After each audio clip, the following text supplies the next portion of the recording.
Hey, good evening, everybody. How are y'all doing tonight? Oh, fuck, I missed a ton of shit while I was getting up and getting tea. Hello, Vex. Welcome on in. Hello, Runo. What's up? Good to see the Russ Ragged representation here. Rocco says, turn the volume up. I can't hear the hail. You are getting a live feed of the audio in the Discord right now, you motherfucker. Don't... Oh, yeah, it's a joke. I see. It's a joke. I get it. I get it. Bruno says, does anyone want to see a little girl, short hair, short black hair? My daughter? We're gonna find her, actually. We're gonna find her tonight. So let me bring us on down to the bar, quit stalling, and introduce my motherfucking co-host. Okay. Boom. Alright, you're live, Rocco. Introduce yourself. No fucking way. Hi, I'm Rocco. I'm a horrible creature, vector of disease, spreader of ill omens, and I poop everywhere. I'm full of feces and methane gas. And if you poke on my stomach, everyone in the room dies. Snab! Snab, what's up? Yo, is that motherfucking Soda Snab up in here? Thank you so fucking much for the follow. Let me give Snab a shout out as well. I gave you a shout out too, Rocco. Big ups to all of the homies up in here. Thank you for the host as well, Ivy. You're the best. So, wonderful to have you on again, because I think it's haven't had you on since the debut. This is gonna be fucking awesome. Yeah, I think the last time I was on was for the album cover tier list. Yeah, the debut. That was some good shit, even with the fucking weird quality dip that happened once in a blue moon. Oh, Ivy, your link, what's up? Good We shit. fucking love Link in this I house. love Link. I love Link. I love Sneb. I love everybody up in here. So Yeah, today, everyone who fucking pulled up is an actual fucking G. on God, a fucking extremely based individuals. So Rocco, we're gonna be playing a game I've been trying to stream with someone for a fat minute. What do you know about Silent Hill aside from what I've told you recently? Okay, so I know that Silent Hill is a survival horror game with fixed camera perspectives, I believe, a la Resident Evil. Very, very that era. I know that each game has at least one silly joke ending. I know more or less that you're looking for your daughter and they used the fog to hide the draw distance, and it ended up being really thematic. And I've heard in particular that the original Silent Hill has some goofy-ass, obtuse-ass fucking puzzles. You are correct about all of that. We hopefully will get on stream to the puzzle that stumped me and just about everybody that plays this game. And the piano one? Yes, it's the piano puzzle. God. I had a friend a couple months ago, within the past year, she was messaging me, telling me about her playthrough, and she was just ranting about this fucking piano puzzle. So I think that I will at least have... I think I have an idea as to how to reapproach the solution once we get those hints. I think the clues refer to the different keys of the piano. Yes, it's not very well signposted at all, and that's what gets people. Yeah. The others are pretty easy to get, but Silent Hill is one of my favorite series for like actually taking out a notebook and jotting down what I read as clues, and it makes me really kind of like absorbed into the game personally. Yeah. I want you to know now, I'm not fucking taking notes at all. You don't have to. Maybe we can just get people in the chat to do it like I do every time I play through X18 and Stalker. Just rely on everyone. You guys fucking tell me. Guys, what did I forget? Yeah, no, you don't understand, Rocco. You've forgotten. Yes. That's I do. why I have a fucking chat redeem to remind me to quick save when I play games. In case it's been too long since I last saved and I forget.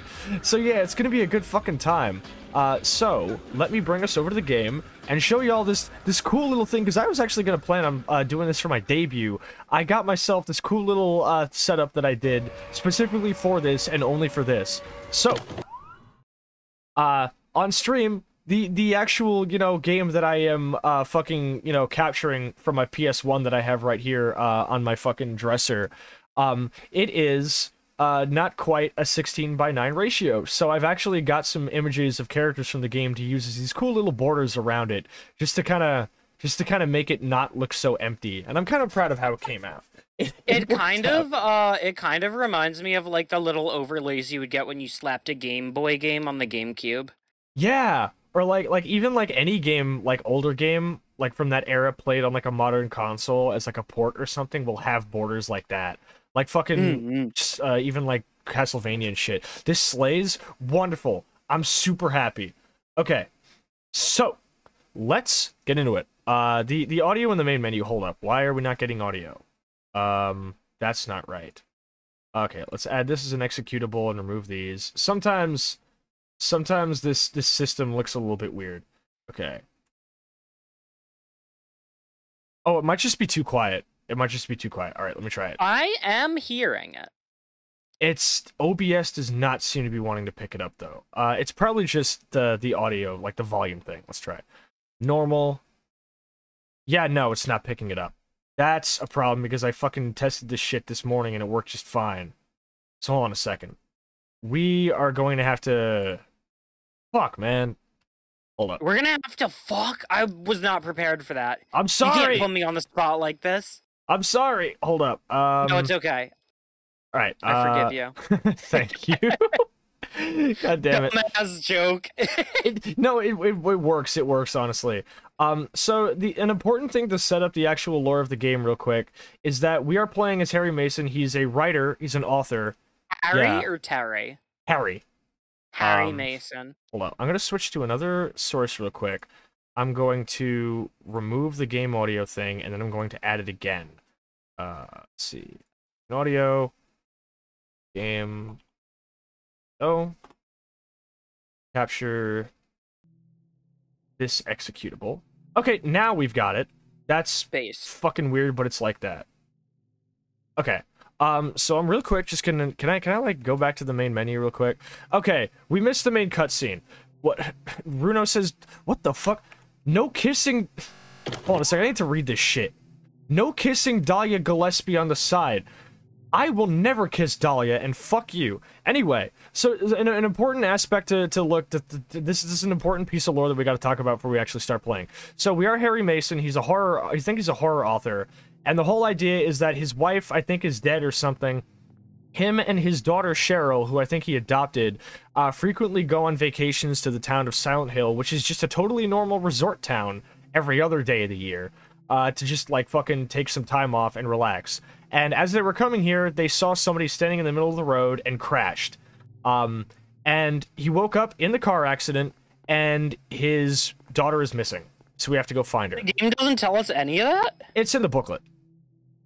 Oh, God, I miss the old-ass, like, instruction booklets that games came with. Yeah, I've got the box here, because of course I do, because this is a real copy of the game. And it's honestly, like, no, like, jokes aside, I genuinely have it. And it's really cool. I love the box art. Bruno says Harry Mason, or as I like to call him, Enrique Corta Piedra? What the fuck? Hey, what's up, Crow Goblin? Welcome on in. Let me give my friend Crow Goblin a big fucking shout out. I've known them for a while. They're super cool. Do super comfy streams. Lots of fun animal and pet stuff. Love them.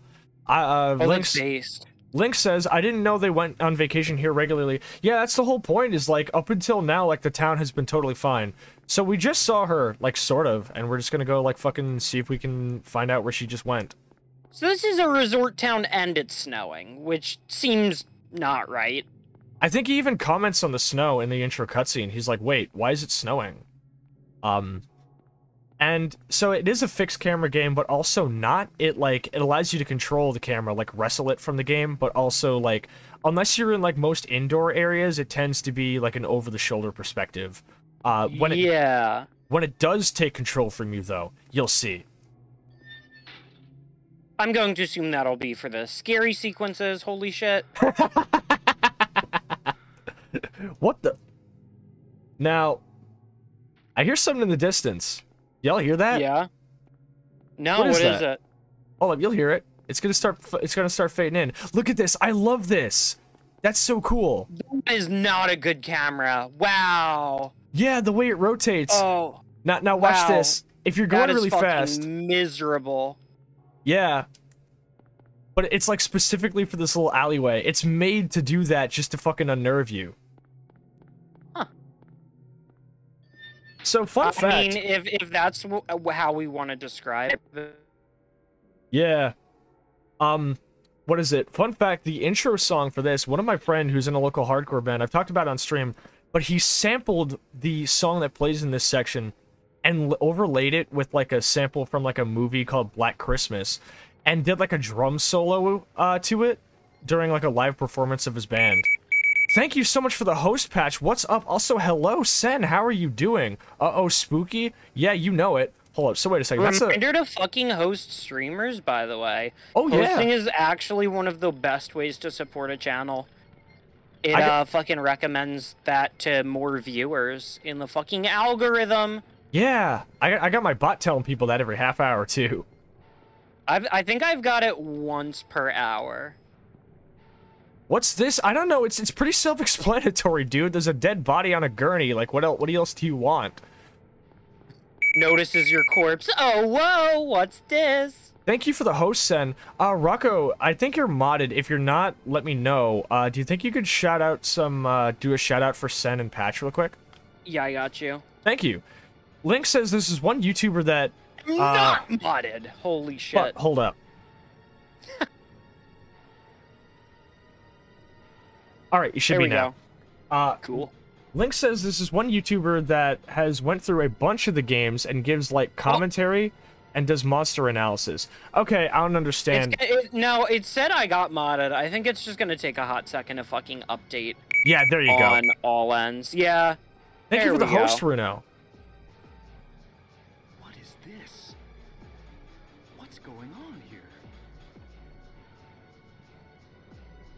This intro is fucking great.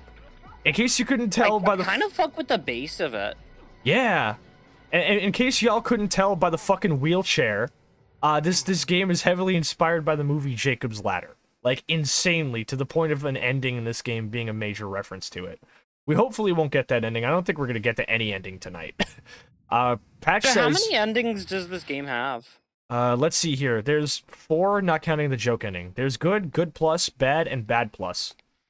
Sybil! Is bad plus extra bad? Yes! Or like... That's the ending I got on my first playthrough, actually.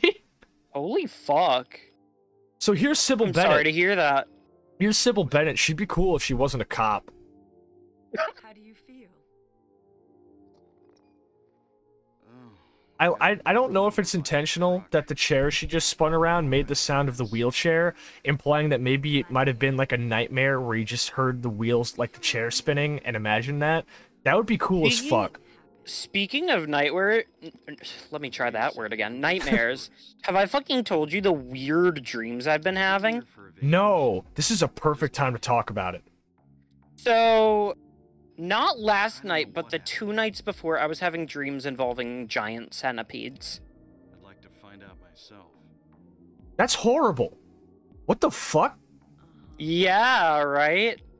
I think I remember you talking about it last night, but I didn't know it, like, went this deep. Just turned 7. Yeah, I guess too many people got peed and it's entered my subconscious. Yeah.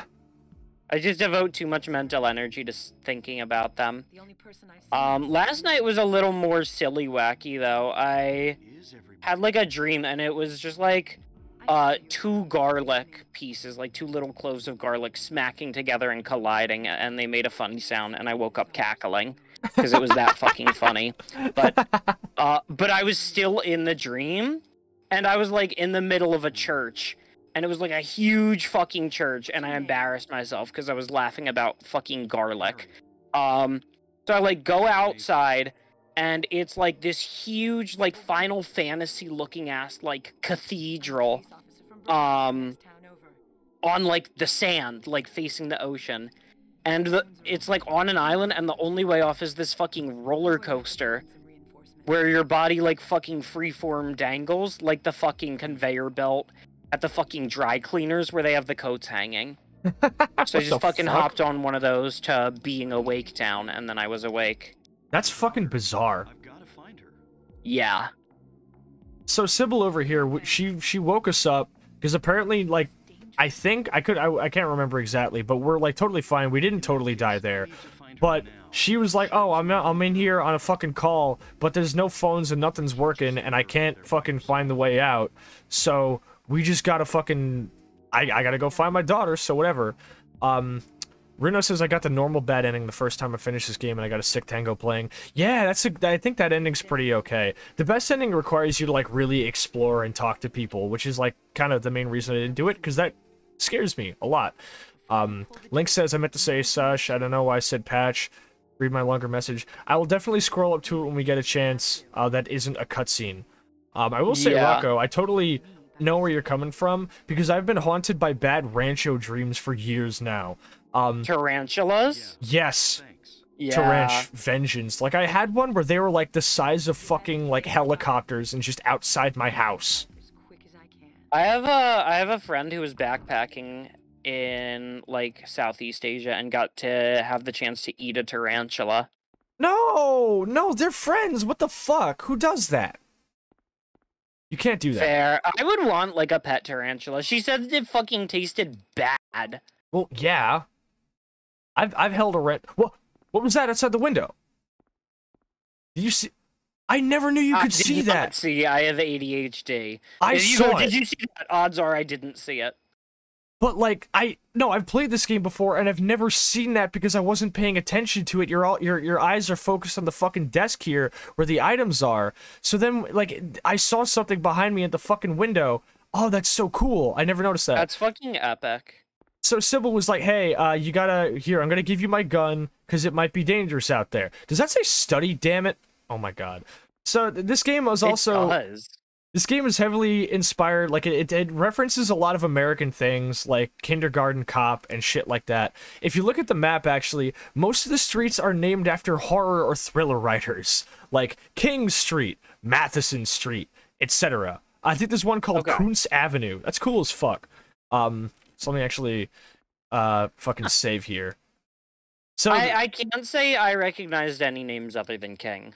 It's fair. That's totally fair. I like fucking Matheson is okay because he made I Am Legend. Who else? I think Crichton is on here as well.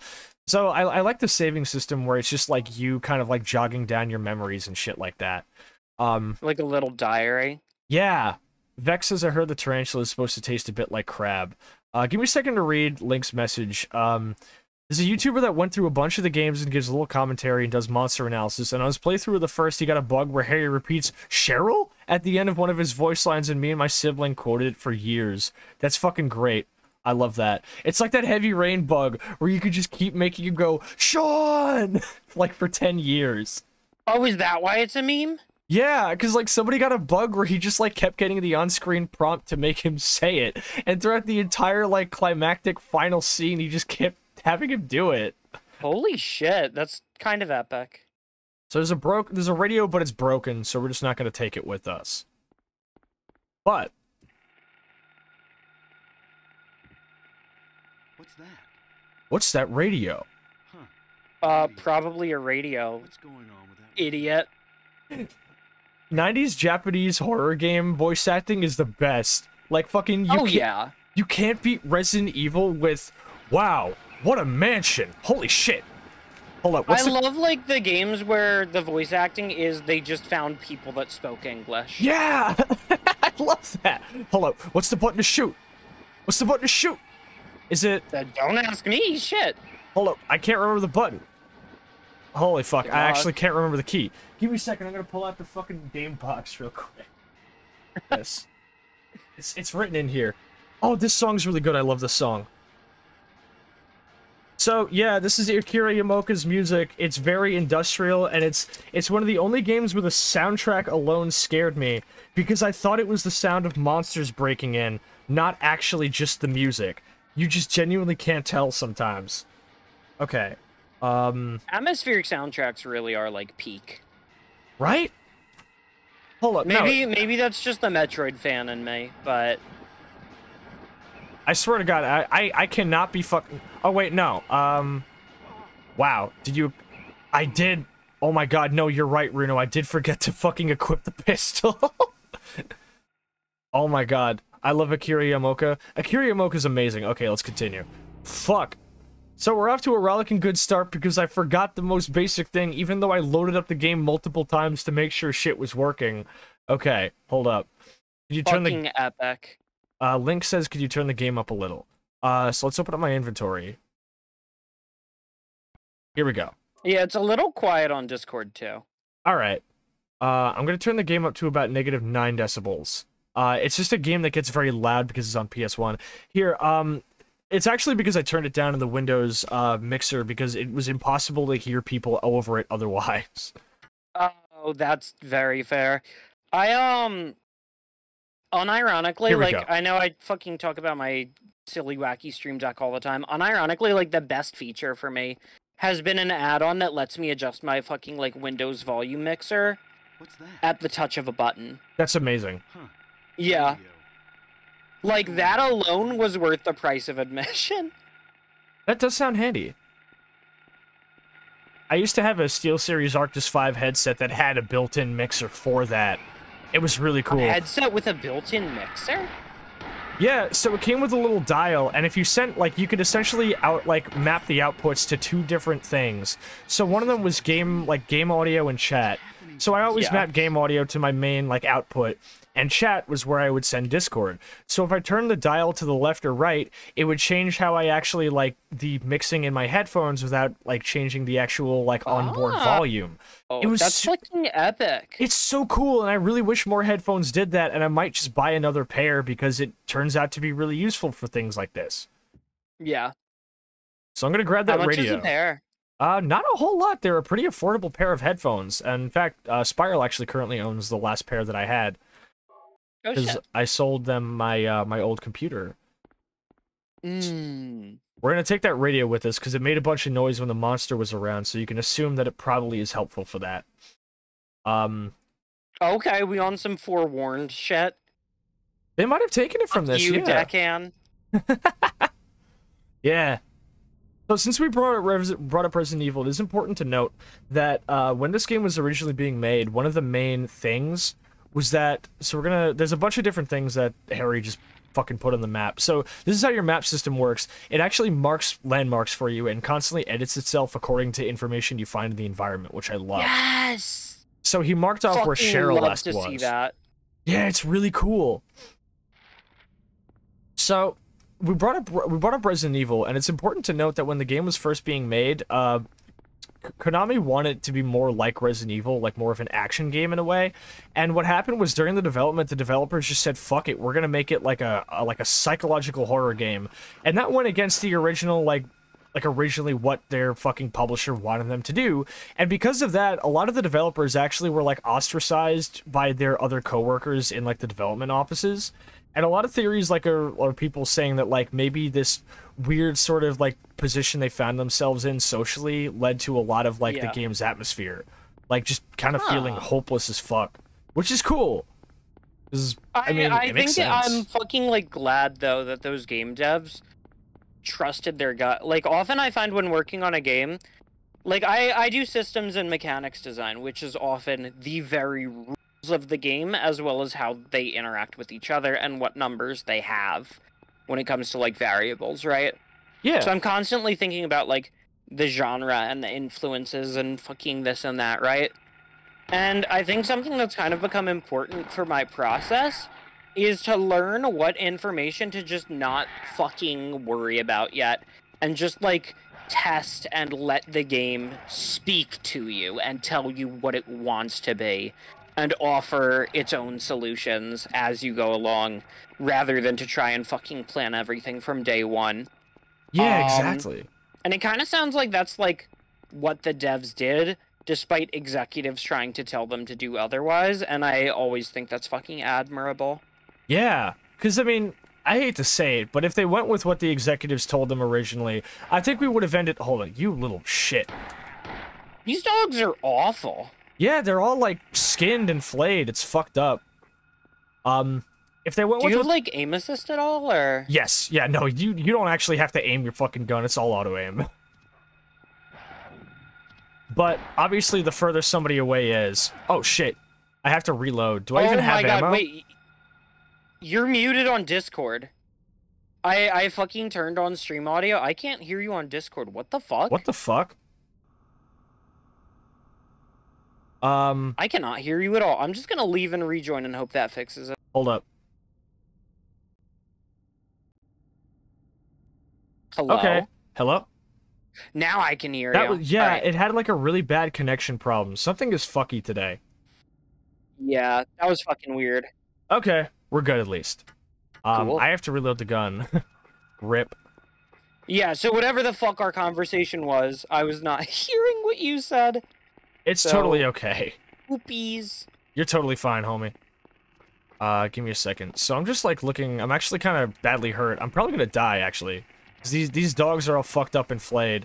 But yeah, if the developers went with what the executives were trying to get them to do, I'm pretty sure we would have gotten like, at best, like a game that would be looked back on by YouTube channels nowadays as like some kind of hidden gem or something, but definitely not like regarded in its time as anything worth your time. But instead we ended up getting a series that like has had really, really like, its first 4 games are, oh shit, we got some stuff. Pet Dog's stop house. looking ass. Doghouse on Levin Street, alright. What do these other ones say? Kind of fucking weird that the pieces of paper are sitting in a pile of blood, but not like stained or wet at all. Yeah, And also in the snow. yeah, it's also weird that for some reason the road just goes into the fucking abyss here. It's almost like something just isn't right here in Silent Hill. It's almost like some kind of scary magic rules are at play. Ooh. Is that the case? Is this like a fucking series with magic? I wouldn't say so. You'll see Antlion GB, thank you so much for the follow. I wouldn't say magic, but there is cult shit involved. It's a fucking horror game. Of course cult shit's involved. Kidding me? It's funny though, because Silent Hill 2 is widely regarded as being one of, if not the best in the series, because it ignores all that. Really? So we found the key for the doghouse in there. We're actually not even supposed to be here yet. I should probably go check on the alleyway where we first saw Cheryl to see if there's anything of value there. I'm not going to be exploring the whole town, because even, like, the thing is, like, the town looks pretty big, but in actuality, like, streets all are usually closed off or, like, impossible to access. So there's really not a whole lot to see unless you're, like, checking everything and being really, like, fucking compulsive about it. But Silent Hill 2 is regarded as being one of, if not the best game in the series, for completely ignoring all of the cult shit. It's a completely self-contained story, where it still follows the rules where Silent Hill as a town has bad shit going on in it, but there's no cult. It's just, hey, a bunch of people came here, and for some reason things just aren't right. That's weird. Sure hope nothing bad happens. It's and then bad shit proceeds to happen. I feel like that's kind of like almost to be expected with any fucking like horror franchise, regardless of medium, is that the plot gets turbo fucking convoluted and starts dipping into some real goofy shit. Which is another reason why Silent Hill 2 was also good, was because it almost didn't have any of that. Like, I mean, to be granted, like, from the beginning, first off, even if you've never played a Silent Hill game before, you know straight off the bat things are going to be bad. Because James comes to the town, and it's super foggy, and he says, I got a message from my wife saying, hey, I want to see you again in our special place in the town of Silent Hill. That's cool and all, but my wife died like a year ago. Oh, this is his car. You can find his car. Oh, shit. And there's health items in it. The vinyl... That's kind of fucking there's so many enemies. Yeah, thankfully you can just fucking ignore them. They're not worth your time. Fucking, what is it? The vinyl copy of the game's soundtrack actually just has, like, a picture of Harry's Crash Cheap on the cover. And it looks really cool. Video game soundtrack, like, album covers go hard. They do. The Silent Hill 2 album cover soundtrack is really good. Or soundtrack album cover. Yeah. The original cover for Silent Hill 1 soundtrack is kind of mid, because it's just fucking Alessa on the cover, I think, and that's it. The SMT4 OST album cover's kind of godlike, actually. Is it the one with, like, the armored hand holding up the disc in the rubble? Over the destroyed city? Yes. It goes so hard. It goes so hard. Yeah. Because you were showing me the Black Market theme, and I'm actually going to be adding that to my fucking music playlist for the chatting scene. Come back when you got more maca. Bring some money next time. Honestly, like, how good your game is entirely, like, based on how your merchant reacts when you don't have enough money. Oh, no, he says that if you don't even buy anything. He doesn't care how much money you have. Like in Dark Souls, if you just go into a window shop, he goes, next time, bring some money. Yeah, like in Dark Souls, the characters do that. Like, the fucking undead merchant, he's just like, don't fucking waste my time, asshole. Like, why are you even coming here? That's fucking epic. Yeah. I think it's probably a good thing. So here's the other reason why I liked Silent Hill 1 more over Resident Evil 1, is because Silent Hill doesn't require you to memorize and, like, constantly be, like, grabbing an item, then using it, and then going back to get another item, and then using it, etc. Like, there's no inventory management. And also, it's just easier. That's unironically, like, the one thing that has completely deterred me from Resident Evil is the shitty, stupid inventory management. I fucking hate managing my inventory in video games. If I wanted to fucking organize shit, I'd go clean my room. In Resident Evil 4, I like it. Just because of, like, the cool attaché case system. But yeah, in, like, 1, 2, 3, and then, like, 7 and shit, it's like, no. I mean, in 7, it's way less offensive in 7. because they recognize here's how we can trim the fat on this. But in 1, it's like, oh my god, can I not just like fucking stuff this in my pocket, dude? Like, it's an herb. You don't have to carry the whole fucking flower pot for this shit. Okay, so that's where Cheryl was. And yeah, in Silent Hill is just easier. In fact, here's a cool thing: the final boss of this game has a built-in safe. Fucking what is it? What's the word? Fail-safe. Where if you go into it and you happen to have absolutely 0 ammo in your inventory whatsoever, if you just run around for like 5 minutes and don't die, the boss just automatically dies.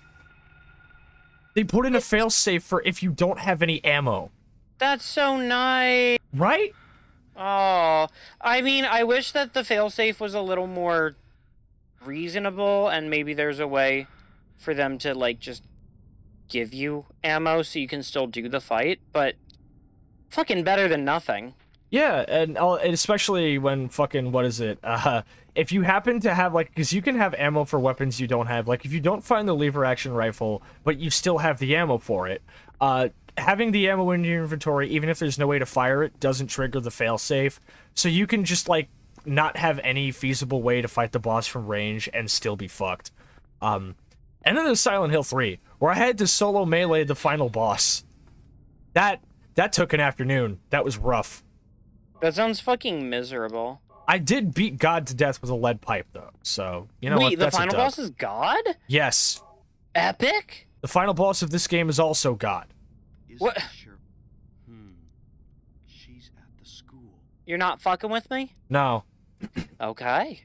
Well, it's the god of the cult of this town. And there's a really cool thing. Oh, boo. Oh, whatever. No, when you say God, like, I thought you meant, like... JRPG god.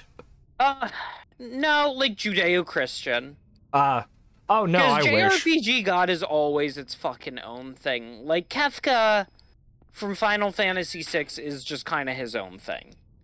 If anything, he's like a usurper to the throne of heaven, rather than actually, like, God. That's actually cool. Oh, Link pointed Final out... Fantasy VI is unironically still fucking epic, and is probably, I would argue, the best in the series. I wish you were able to see my, my fucking, what is it, I did, like, a little gag for it on, Wrong Answers Only. When it was, like, somebody on a bicycle crashing over a barrier, and Jet's like, what is this? And I was like, simple, he saw a copy of, he saw an advertisement for the finally released remaster of Final Fantasy VI down there, and he dove over the ledge. Oh, fuck! Yeah, Link pointed out that the god you fight in Silent Hill 3 is essentially an unfinished god. Because the whole idea is the main character is going to birth the god, and she doesn't want to. So you, like, take, like, a pill at the end that essentially makes it not happen, and then, like, the like, unfinished, like, unborn remains of God fight you. That has some fucking heavy themes. Silent Hill 3 is literally all about not wanting to be pregnant or have children. Like, literally. It's an entire game about a fear of penises and pregnancy. It's different in Freudian. 2022. It do, don't it? And the final boss of this game is, like, of course, like I said, the god of the cult again. But in this one, it's cool. So, like, you know how the radio is making noise when monsters are around? In the final boss, it's essentially the god of these monsters. So the soundtrack designer took audio of, like, a fucking dentist drill and pitch warped the fuck out of it, so it sounds like a radio, like, thing going completely haywire. Now that you say that, I do hear the fact that it is a fucking dentist drill. Not this one, only the final boss theme, though. Oh, okay. It's really good, and it's actually one of the only final boss songs that has actually made me extremely unsettled. Like, I was, like, driving home from school one day, and I put the soundtrack on. And I'm like, yeah, you know, this is, like, it's cool, it's weird, but it keeps me awake because it's spooky. And then the Dentist Drill song came on, which is called My Heaven, by the way. And I was like, no, I have to turn this off. It's too fucked up. It sounds like a child in distress. It's insane. Bruno says, first quest, find missing girl, final boss, God, Silent Hill JRPG confirmed. For real, though! I mean... It's definitely Japanese. And It's open everything's a world. fucking role-playing game, so you know what? Yeah. Is Silent Hill an immersive sim?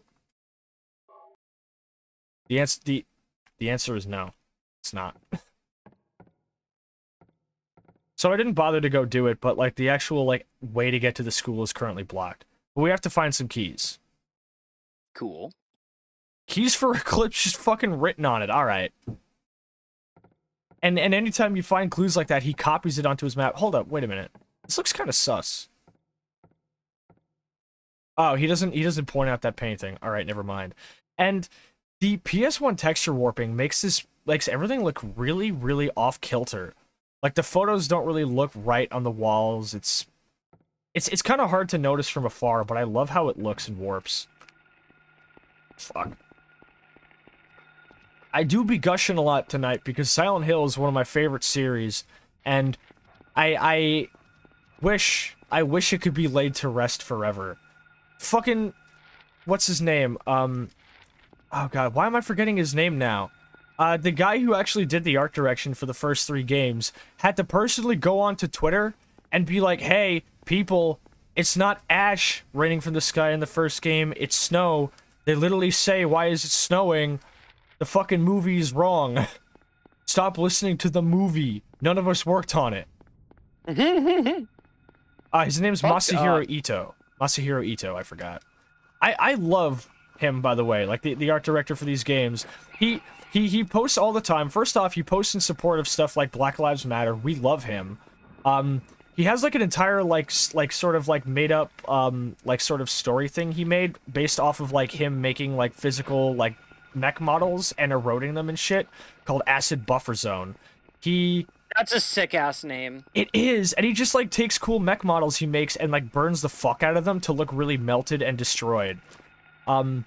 He has a recipe for like toast that he puts like pepper and honey onto, and because of like the silly translation, he just wrote "This is fuck," and everybody loved it, so he calls it the fuck toast.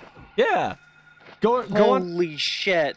Go onto Masahiro Ito's fucking Twitter and just look up. I'm googling fuck toast right now, incognito tab, just to be safe. Oh god, yeah. Fuck toast. Hold on, here we go.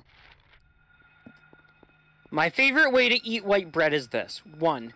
Toast it after spread honey on it. 2. Spread butter on the honey toast. 3. Spread honey on the buttered honey toast again. 4. Toast it again. The final one should be a toast, soaked in the honey you've spread on it first. If it goes well, the toast will be soaked in honey and fluffy the upper inside and crunchy on the bottom. Also, you sprinkle little Chinese pepper / Sichuan pepper, not black pepper, on it. Will make it really sweet and hot. This is fuck! Exclamation mark. The amount of honey is less than you think. Brackety old smile. Oh, the comments are so cute. Someone was like, what? And he goes, you guys use the word cool as, like, really hot. Don't you? Oh my god. And yeah, because he said this is fuck, everybody, like, caught onto it, and now he just calls it the fuck toast. I love it. Oh, wait a minute. Hold up. A dog's head? Oh my god, he just responds to every single comment with a little ASCII smile. I love him. Every single comment, he just responds with a little smile. Wait, someone sends a picture of the toast and he says, is this fuck? Oh my god, yes. They said, I didn't have any Chinese pepper, so I had to use a really hot pepper. I really like how the honey crystallizes a little on top, too. The crunch is fuck! And he goes, is this fuck? And they just respond, fuck! And then he responds with a smile. Oh, it's so good. Bruno says, I'll be lurking from bed. It's almost 0 degrees here and I have no heating. God, I wish I were you. It's fucking bad. Up here. Okay, so we got the first key, I think. Also, somebody who's playing basketball with a dog's head. We're not going to talk about that. This is fuck. It really is fuck. I did pick up the key. Okay, I picked up the key of Woodman. Also, Reno gave me a canteen sip. Give me a second. I can't pause the game. Oh, his Twitter is fucking based. He has no NFTs in his bio. Yes. Oh God, yes. We love you, Ito. Beautiful human being. Fucking insane. He's fucking epic. He's so cool. It's just like he's the fucking guy who made who worked on Silent Hill. Like, he's not like the director, obviously. I can't remember who the director is, but he's the reason Silent Hill looks the way it does. And he likes to always like show you like behind the scenes stuff of like cutscenes that were made for Silent Hill 3 and 2 and shit. Like, he'll be like, "Oh yeah, here's like this one thing we made. Here's how it looks from here." Oh, fuck. He fucking retweeted someone who said, "I made Masahiro Ito's fuck toast and it blew my goddamned mind." Can we get binging with Babish to make the fuck toast? Please? Oh, wait. This person made a fuck sandwich. What? A fuck chicken sandwich. It's fuck toast with homemade milk bread, then adds Sichuan pickles, or fuck pickles as they call it, fried chicken brined in that pickle juice, which is fuck chicken, to make a fuck chicken sandwich. Okay, I need our raid message to be fuck chicken sandwich. Do you remember that video of the guy who fucked the McChicken? What? You don't know about the person who fucked a McChicken? No? Hold on. Wait. McChicken sex. No, don't Google Okay, that. I have to look up when it's from. Yeah, so this was when I was in high school, like 11th grade, 12th grade. So 2016, August 2016. So this would have been the start of my senior year. There was a viral video of a guy who filmed himself fucking a McChicken. Fuck off. But it went pretty viral, and everyone's like, "Why is McChicken trending?" And then you look at McChicken, and it's a guy having sex with a McChicken. Oh my fucking God. See, at first I thought you were... I only hear fuck chicken sandwich and think of that. Okay, yeah, I can see why. At first I thought you were talking about that one, like, McDonald's, like, web ad that, like, was horrible, because it was a picture of a guy looking really, like, weirdly at like a sandwich, and it says double cheeseburger. I'd hit it, and it was on the air for like maybe a couple of hours before someone was like, "Dude, did you not do any research? That means he wants to fuck the sandwich." Like, McDonald's ran an ad online for like a fucking like day of a guy wanting to fuck a sandwich and didn't even realize it.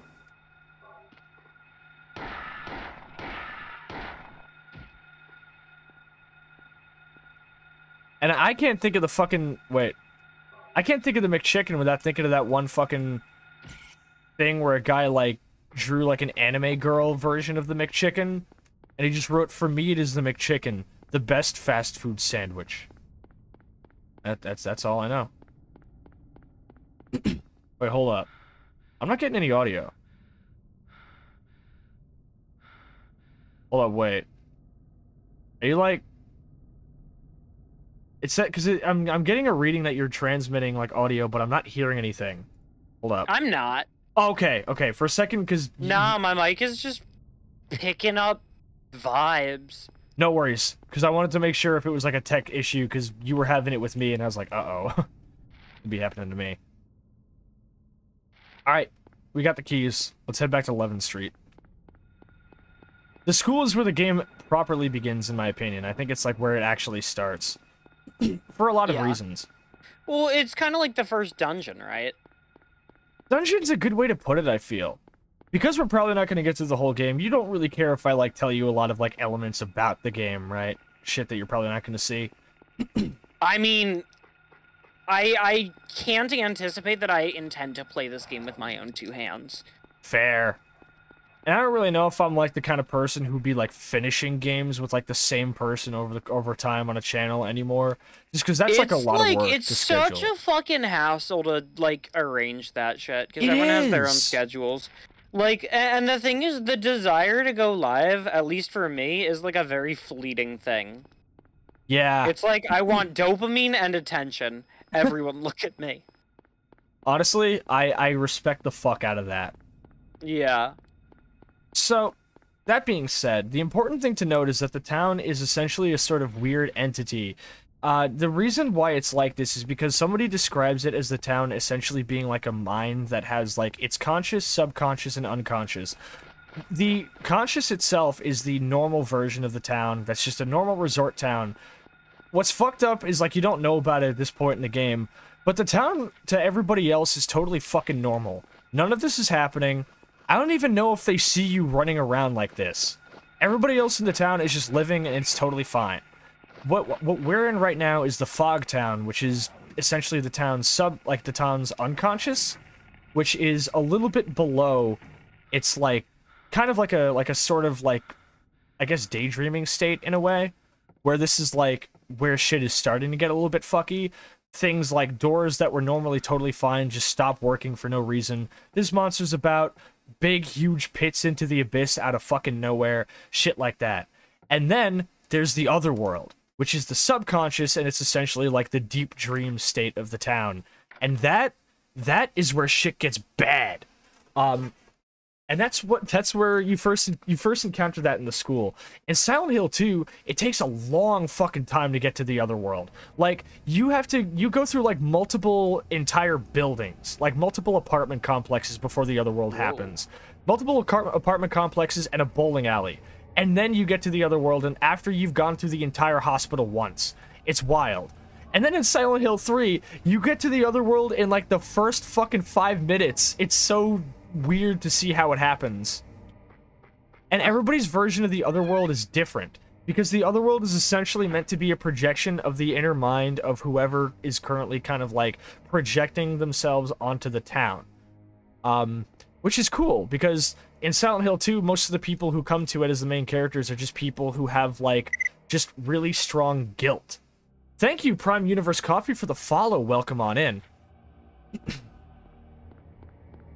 Like, one fan theory was that the main characters of Silent Hill 2 are drawn to the town because of, like, horrible things they've done, but that doesn't make any sense, because one of the characters in that game not only didn't do anything wrong, but she did something that is so justifiable that to call it something wrong is, like, hideous. And that's why I choose to say more it's like a guilt thing, because even somebody who did what she did would absolutely still have guilt over it, because that's just how the nature of these things goes, I feel. Silent Hill 2 is a game I'd love to play on stream, but like I've said before, I'd have to give a major, like, fucking, you know, disclaimer at the beginning, being like, hey, this game has some really fucked up subject matter, and most people are gonna be probably disturbed by it, and not just disturbed, but possibly triggered by it, so I'm gonna give y'all a big fat heads up, and if y'all are, you know, if y'all end up not really being up for it, I totally understand, because Jesus Christ, is Silent Hill 2 a fucked up game. It's also really good, though. Do you think that I should play Silent Hill 2? Okay. Okay, I don't hear a lot of enthusiasm. It's not enthusiasm, it's more or less because, like, I've started over years to realize that, like, recommending something to somebody is less about whether or not I think somebody should experience it, and more or less, like, if I feel like they are, like, a person who really would vibe with it. And to be perfectly fair, you've told me you don't fuck with horror games. You've told me you don't fuck with obtuse puzzles. I want to, I want to. But you've also told me that, like, it's hard to describe. Like I'm saying, here's the thing. Again, Silent Hill 2 is very much a game that is not just, like, a game that has really fucked up subject matter, but it is very much heavily about that. Like, main themes being about it. And I would probably have to, like, either DM them to you with a spoiler tag, because I don't really know if I want to talk about them on here. But it gets really heavy, and I don't really know if it's a game you would vibe with because of stuff like that. It's definitely one of those types of games. I think its soundtrack is amazing. I think its story is really good. I think its atmosphere and world are fucking incredible. It's a terrifying game, but not just because it has, like, you know, like, the spooky scares and shit, but just because it, like, is just all about depths of human depravity. but not like on a That is always like the scariest shit. Is like the shit that analyzes like the dark side of the human condition. Yeah, and it's not even on. That's what I really want the fucking Leech game to do. That's awesome. Like, it's not even on a big scale. It's just about like the depths of depravity and every man can go to. Here's the thing: if these topics interest you, and if you are down with like really good music and really good world, like really good atmosphere and a really solid like art style and world, and you can look past puzzles that might be a little bit difficult, I think the game is definitely something you should at least try. I can't say for certain whether or not you'll like it because I'm not you, but yeah, I think it should be tried. I mean, I fuck with like crazy ass puzzles. I like escape rooms and outside of the box thinking and like fucking logic tricks and shit like that. I love that. Well, here's the thing I like about Silent Hill, because after this game, they introduced a modular difficulty system. You can select difficulty for gameplay and combat and a difficulty selection for puzzles. They are separate. You can have the easiest combat in the world and complete fucking like mind-boggling puzzles if you want to. Like, a good example is a puzzle from Silent Hill 3 on, like, normal difficulty requires really basic, like, pattern recognition. On hard, it requires, like, pretty substantial recognition of, like, Shakespeare literature. What? It's crazy. Huh. So I'm gonna turn the volume up, because this is the school, and, hold up, wait a second. Am I in the area I think I'm in? Let's see. No, okay. Did I pick up the map for the school? Link says, I'd say yes, but I am desensitized to many horror games and dark subjectry in them. That's totally fair. I, too, am desensitized. Except to a couple of things, like, I don't know, Funky Town. I don't know why that keeps coming up. Can we get, like, a Funky Town count in my like, a... Ding, ding, ding, ding, ding, ding, ding, ding, ding, ding, ding. Yeah, now that you told me about that, I'm definitely never watching it because I like that song way too much. Yeah, don't watch it. Link says, I remember my sibling playing Silent Hill 3 and having to ask my parents for help with all three of them looking things up. Yeah, that's what it's like. And this one, the piano is like that. Wait. This song used to fuck with me. Because back in early 2016, I got a PS3 explicitly to play games like this. And I remember coming home from college, it's cold as fuck outside. I'm sitting up in my bed, my TV's right next to my bed, like literally 5 feet away from it. And I'm sitting in the pitch darkness playing this. And I never got so fucking, like, unnerved. Okay, a place with songs and sound. A silver guidepost is untapped and lost tongues. Awakening at the ordained order. This shit must have been terrifying, like, on a little CRT. Yeah, back in the day? Holy fuck. Oh, yeah. Darkness that brings the choking heat. Flames render the silence, awakening the hungry beast. Open time's door to beckon prey. Here's the cool thing. I used to take notes, but that was only for immersion. Because what you can do is you go up here to, Wait, is it not here? Oh, hold up. Does he not write it down? I could have sworn he does. Maybe in later games? No, hold up. No, there's gotta be... Oh, that's my light. Yeah, no, I guess he doesn't write it down, but I could have sworn he did. Golden old man's palm, the future hidden in his fist, exchanged for sage's water. I know that. I remember what that one is referencing to. What's this one here say? More Ronaldo Gordon, list of teachers. That's not actually important. So the school... Oh. This is, Wow. So this is what the fuck toast guy, this is what his art looks like. That's epic. This is fuck. It's in bad taste. That's such a 90s way to respond to shit like that. This is very inappropriate, actually. Yeah. Is this satanic? I can't get over the fucking satanic panic and how they were all worried about Doom when it's literally a game about killing demons. Like, Yeah. that's the opposite of satanic, goofy ass. The whole thing was just, if you mention it, you're evil, I guess. Yeah, huh? Fucking, I remember first, like, talking to somebody about this game, and I was like, man, religious horror stuff must have hit different back before, like, we as a people became a lot more commonly secular. Like, imagine being, like, a young little Christian kid and playing Silent Hill. With all of its, like, with all of its cult shit and stuff. Religious horror, like, as somebody who is agnostic, it doesn't really hit. I don't get scared. I think that religious horror is almost more scary today, seeing what people are willing to do for it, you know? If that makes sense. Depending on the context, yes. Like, if it's about, like, shit like cults, or rather, like, just extremism, yes. You've already heard me, Rocco, talk about Clipping a lot. They're one of my favorite groups. If you like the idea of religious horror being more scary based on the modern day, like, you know, I guess Abrahamic sects being much more, like, rabid these days, I would suggest you listen to a song of theirs called Make Them Dead. It is not easy on the ears. It's incredibly harsh and noisy, but the lyrics are all essentially about people trying to escape a cult that wants to kill them. And they, like, kill people by pushing them off cliffs and shit and everything, and saying, oh, like, if they fall to their death, then they haven't been blessed by our gods, so they deserved it and shit. But, like, you can very clearly tell what kinds of people it's actually about, because it talks about things like not practicing what they preach, or talking too much and loving their guns. You know what I'm saying? Yes. Yeah. It's very clearly just, like, illustrating MAGA types as cultists, and extremely violent cultists as that, and it hits really good. Yeah.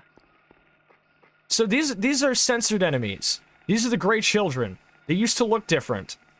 I wonder why they were censored. Like, in the Japanese version? Yeah. Oh, are they naked? I think so. Or probably just flayed. Ah. I wonder why a child enemy was censored in a video game where you're in a school. Oh, this is the song. This is the song that scared me because it sounded like enemies coming after me.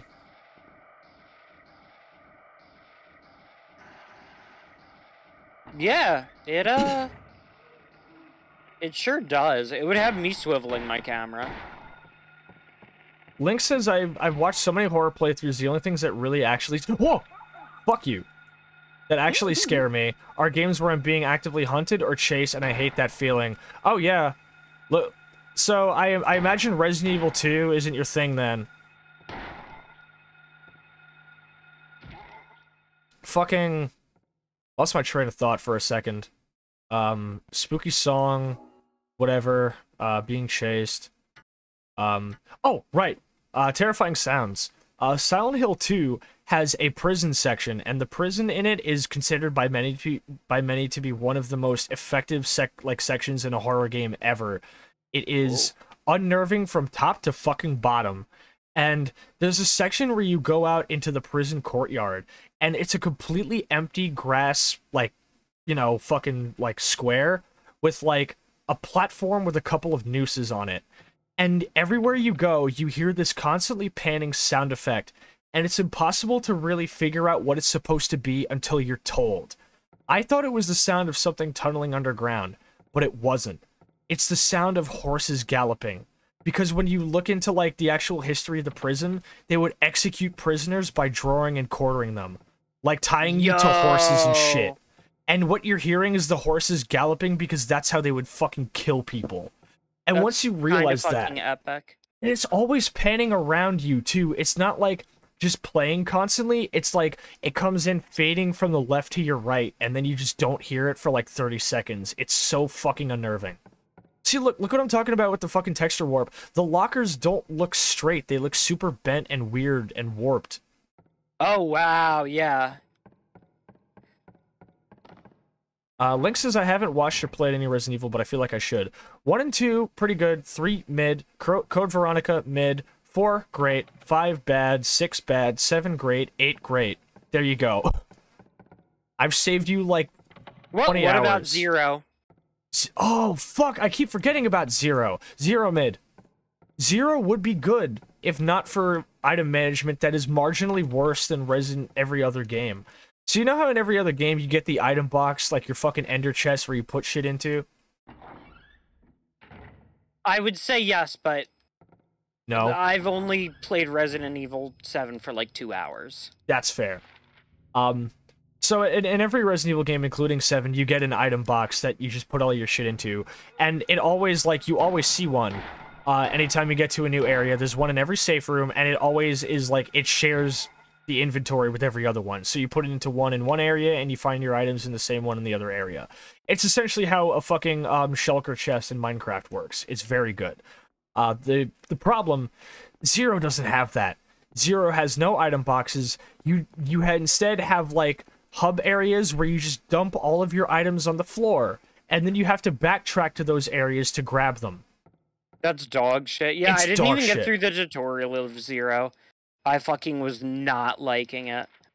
Otherwise, 0 is pretty cool. I love Rebecca Chambers. She's my namesake. I love her. Post says, what about RE 1.5? Oh, are you talking about, like, the actual RE 1.5 that was in development, and the main point was they wanted it to have, like, many, many more zombies on screen than was, like, feasible for the hardware, and they canceled it because the only way to have that many zombies on screen was to make it look completely dog shit. I think Post was doing a bit and wasn't actually referencing that, but I feel compelled as someone who the only thing I love more than Slavjank is Japanese survival horror. I gotta talk about that. I love that the fucking whack internet problems have been summoned again for tonight, by the way. I don't know what's up. I might have to go see what's up with my router. Okay. So let's see. Okay, we can't pass through here. We can probably pass through this area right here. Don't forget about the original RE4, otherwise known as Devil May Cry. That is true. Not to be confused with the other original RE4, also known as Clock Tower 3. And then the other original RE4, also known as Haunting Ground. Oh. Hold on 1 sec. There's a knock at my door. No worries. So while Rocco's out, I can talk about these guys. These are just these little ghost children. Normally, if you see them, they'll just start squeaking, and that's how you know they're there. Normally, they try to run away from you. They can't actually hurt you. They just kind of avoid you and they pass through you. I wonder if this could be some sort of metaphor for childhood trauma. Me at the entire fucking game. So yeah, they're just there. They're just there to make your radio go off and creep you out. They don't hurt you. They're just there. I can't remember what they're called. Hey, Jet, what's up? How you doing, Jet? Welcome on in. We're looking at a ghost. Let me give you a fat shout out. And while I'm at it, let me give another shout out to Post as well.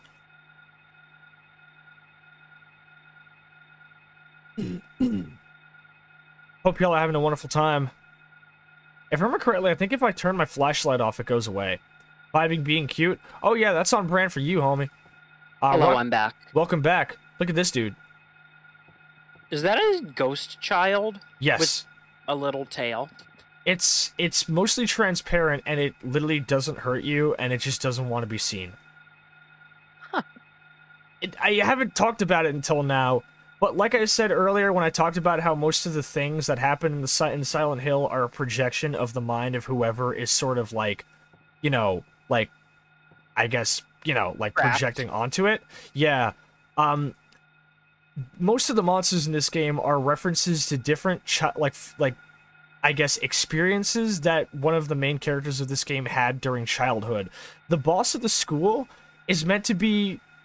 is essentially what happens because she read a story about a big monster that was killed by a hero. And the boiler downstairs at the school makes horrifying sounds, and she imagined it as being the monster. So when you go down to the boiler room, it's the monster. Ooh. It's a lot of cool shit. And because of the nature of Silent Hill being essentially... Oh, there it is. As soon as you turn your camera away, it disappears. And it falls over, too. And there it goes. Because Silent Hill is such a blank slate for your mind, like I've said before, different people, their visions of the other world look completely different.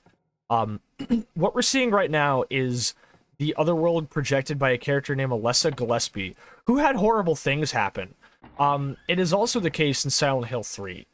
In 2, you get to essentially see the other worlds of multiple characters.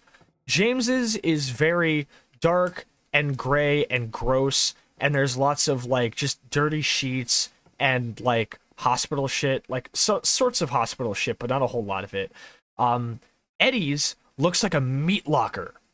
And he envisions all the monsters not attacking him, but laughing at him. And then there's Angela. And hers just looks like it's on fire all the time. Gee, I wonder why this game didn't sell so good in 1999. Jesus Christ. Yeah, unfortunate timing, huh? Yeah, really unfortunate timing. Not like Postal, where they just did that shit on purpose.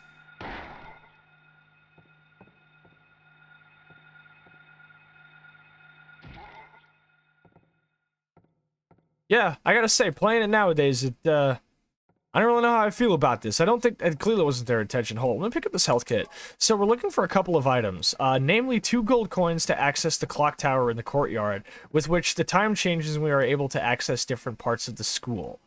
We're not in the other world, but we are at night, which just kind of came out of nowhere, weirdly enough. This?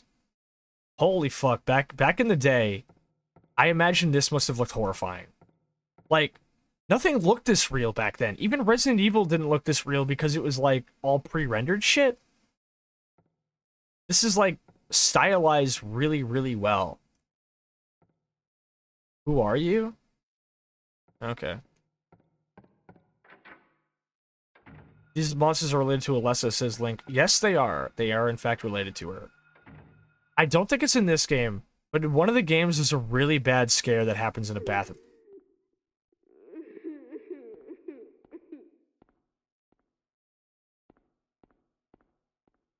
It's not this one, it's in 2. In the prison bathrooms in 2, you go in and you hear like a knocking on a door. And then like... Or maybe I'm remembering it wrong. Oh fuck. I might be remembering it wrong, but in 2, like, there's a part where you go into a bathroom and you check all the doors and there's nothing in any of them. But then, like, you go to leave and all of a sudden somebody just starts pounding on the door. One's in the chat if the sound of knocking on doors is extremely stressful to you for a majority of reasons.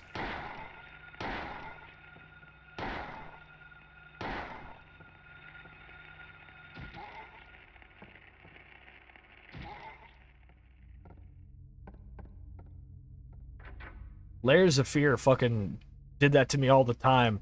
Being like, oh man, I sure hope this game... Oh, here it is! Here it is, Rocco. Let's go. A tale of birds without a voice. First flew the greedy pelican, eager for the reward, white wings flailing. Then came a silent dove, flying beyond the pelican as far as he could. A raven flies in, flying higher than the dove just to show that he can. A swan glides in to find a peaceful spot next to another bird. Finally, out comes a crow, coming quickly to a stop, yawning and then napping. Who will show the way? Who will be the key? Who will lead to the silver reward? Now, viewers, lovely viewers, that is our hint. Oh wait, no, we can't open the piano. It's this didn't work. I was like, I'm totally gonna know which one's which, and now like I'm here, and I'm like, fuck man, which piano key is a fucking pelican? It's because, like, here's the thing. The way to solve it is that the color of the birds is, like, what connects you to the key. So, obviously, the crow and raven, for example, are black keys. The pelican and seagull are white keys. And the ones that correlate to the puzzle are keys that don't play notes. The keys that are broken.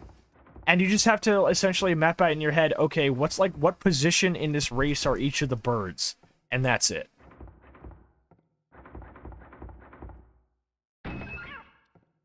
That scared me the first time I played it. Not gonna lie. Unfortunate news, you cannot pet the cat. Oh. The cat's dead. Yeah.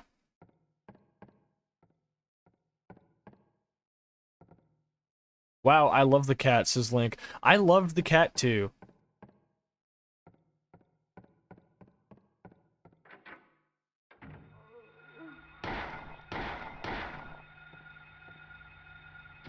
A friend in need, and then developer photo.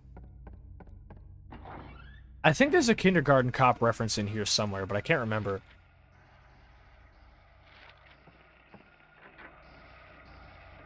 So we're looking for a couple of things, one of which is the key to the piano. The other is, I think, a couple of chemicals with which we can dissolve a fist that we'll find in the chemistry room. That gives us the gold key and the silver keys in the piano. Because the whole idea is once you actually gain access to the clock tower and enter it, the game enters the other world. It's kind of fucked up that they gave you the hardest puzzle in the game right at the start. Yeah, ain't that fucking weird? What's the first puzzle? Shout out to difficulty curves or whatever. You know what's funny is the first major puzzle in Silent Hill 2 is a light version of this. Where really? Yeah, there's. So if you played the first one, you just already are like, wait, it's this but easier. Not quite. So the whole idea is there's 5 coin slots on a like a lockbox, and you get 3 coins, and you get a little poem illustrating where the coins are supposed to go, and it's really easy to tell. There's more of the ghosts in here. Oh shit!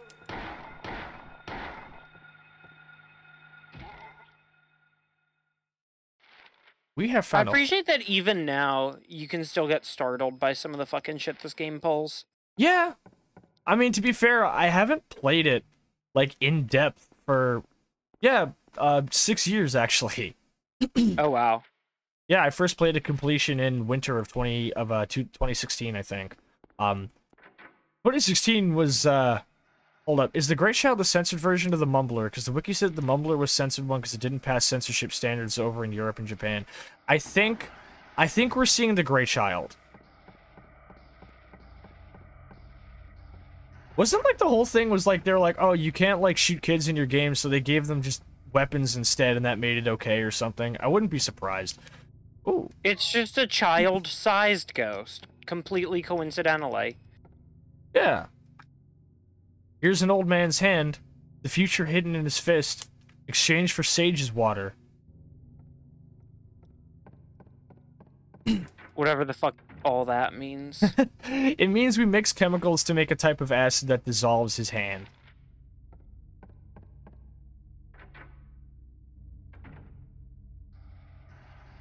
Yeah, Silent Hill 2. And look, the song plays in this room for no reason. There's no monsters.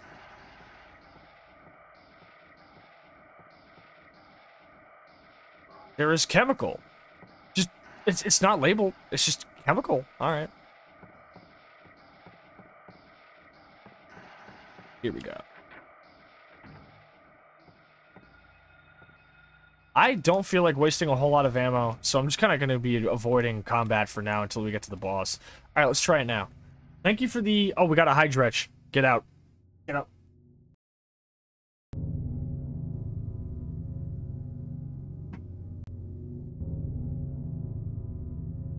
I also stood up and unplugged my headset like an imbecile. So hold up. Okay. Now I can hear you. Thank goodness. Now we use the chemical in the hand.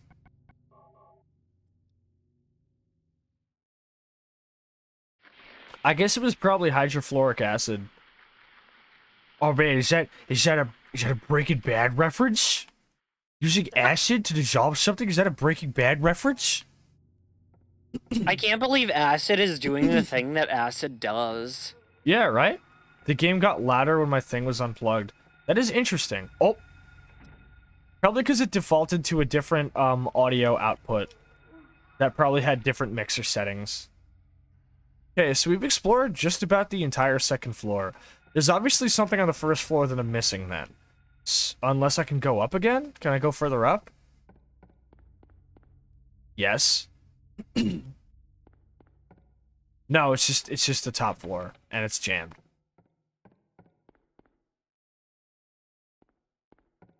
There's like a fucking section in Silent Hill 2 that I keep... Jesse, we need to find Cheryl. We need to find Cheryl, Jesse. Hey, Mr. White, I found your girl over here. And it's like a gray child. Hey, yo, Mr. White. I found a child. And then he starts getting stabbed in the ankles. Bitch. Bitch. Ah! I need to finish Breaking Bad. I only watched, like, I think 2 seasons. Oh, yo, I'm actually about to start it from the beginning because I've never gotten further than, like, the first 3 episodes. If you're down to watch it... You want to fucking watch it together? Do you want to watch it? I want to watch it. That would be fucking epic. Oh, let's go for it. Yeah, let's do it. Let's do it. I'm so hyped. We're just gonna be making stupid jokes the whole time. Yeah, because, like, the show is really difficult to take seriously now due to its meme culture. Like, there's only so many times you can see the fucking, like, video of, like, Saul Goodman's face in 3D while seeing a caption that says something like, oh, me when my fucking boss when I beat to death my coworker on shift or something, before you're like, okay, I can't take this seriously anymore. Link says I've never watched Breaking Bad. That's fair. There's this thing that's bad and they break it. Yeah.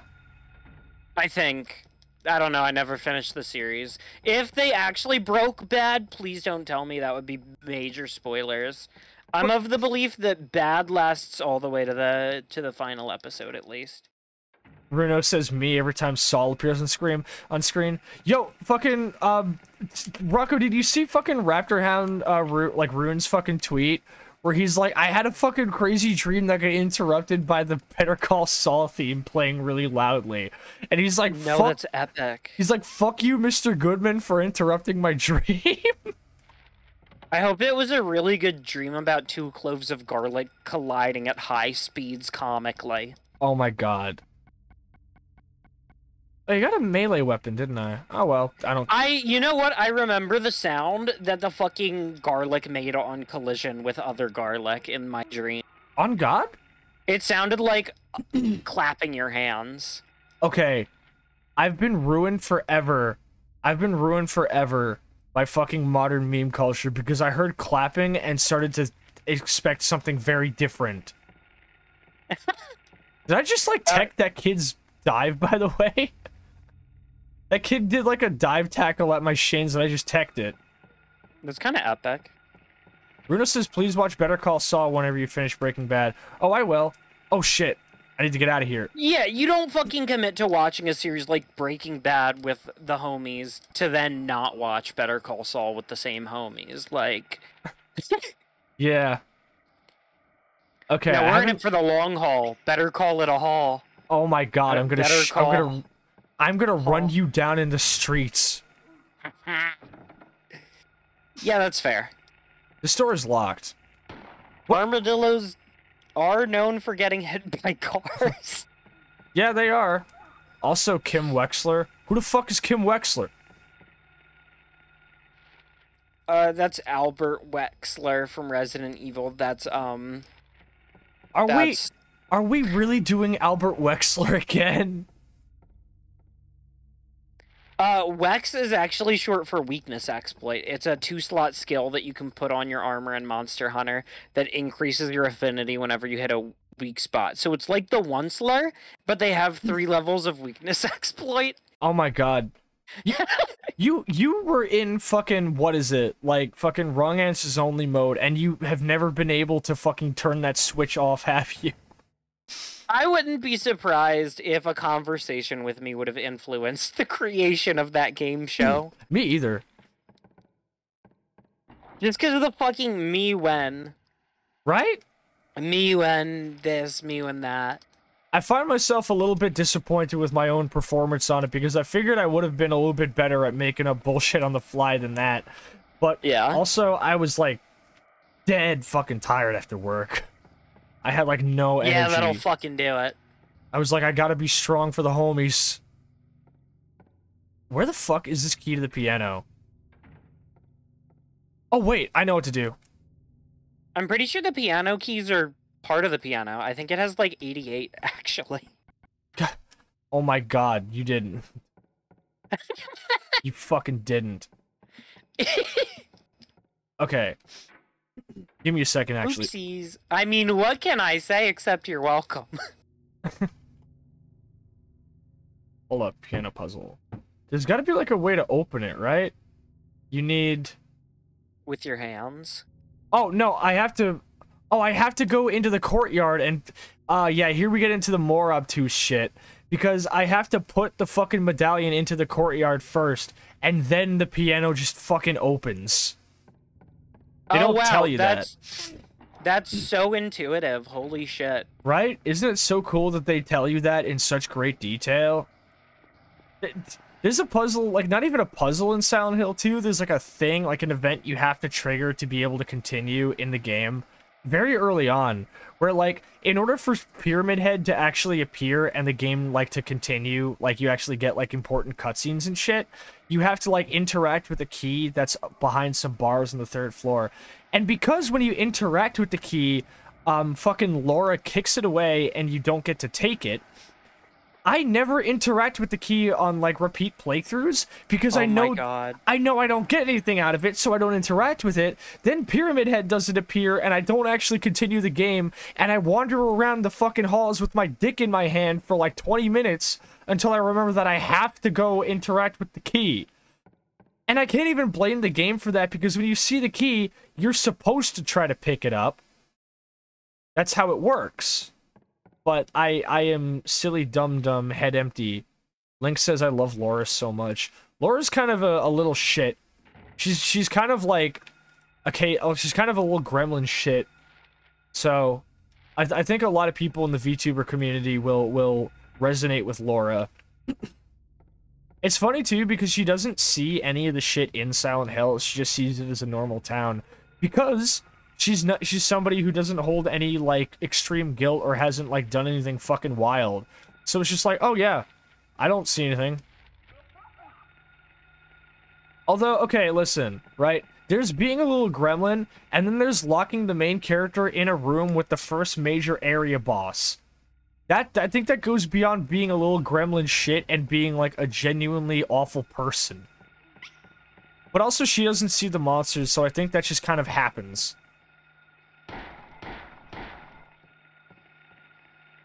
Wait, hold up, I might die. See, look at all the health items I've stocked up because the game isn't difficult. Because it's meant to be more of like a story and like world experience rather than like an actual like difficult game. And I love it for that.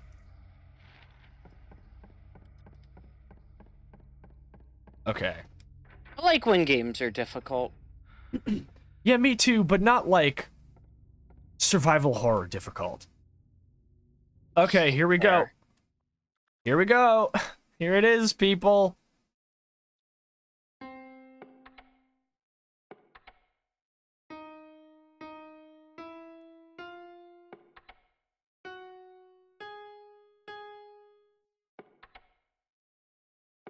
So hold on. How does one solve this puzzle? So first is the albatross. Hold on. Let me look at the clues. I want to try to figure this out right now. Okay. Okay. You can... So. Yeah, you got them on a wiki, right? I'm not looking at that. No, look at the fucking... Oh. The notes. I thought I could take notes in this game. Play Megalovania.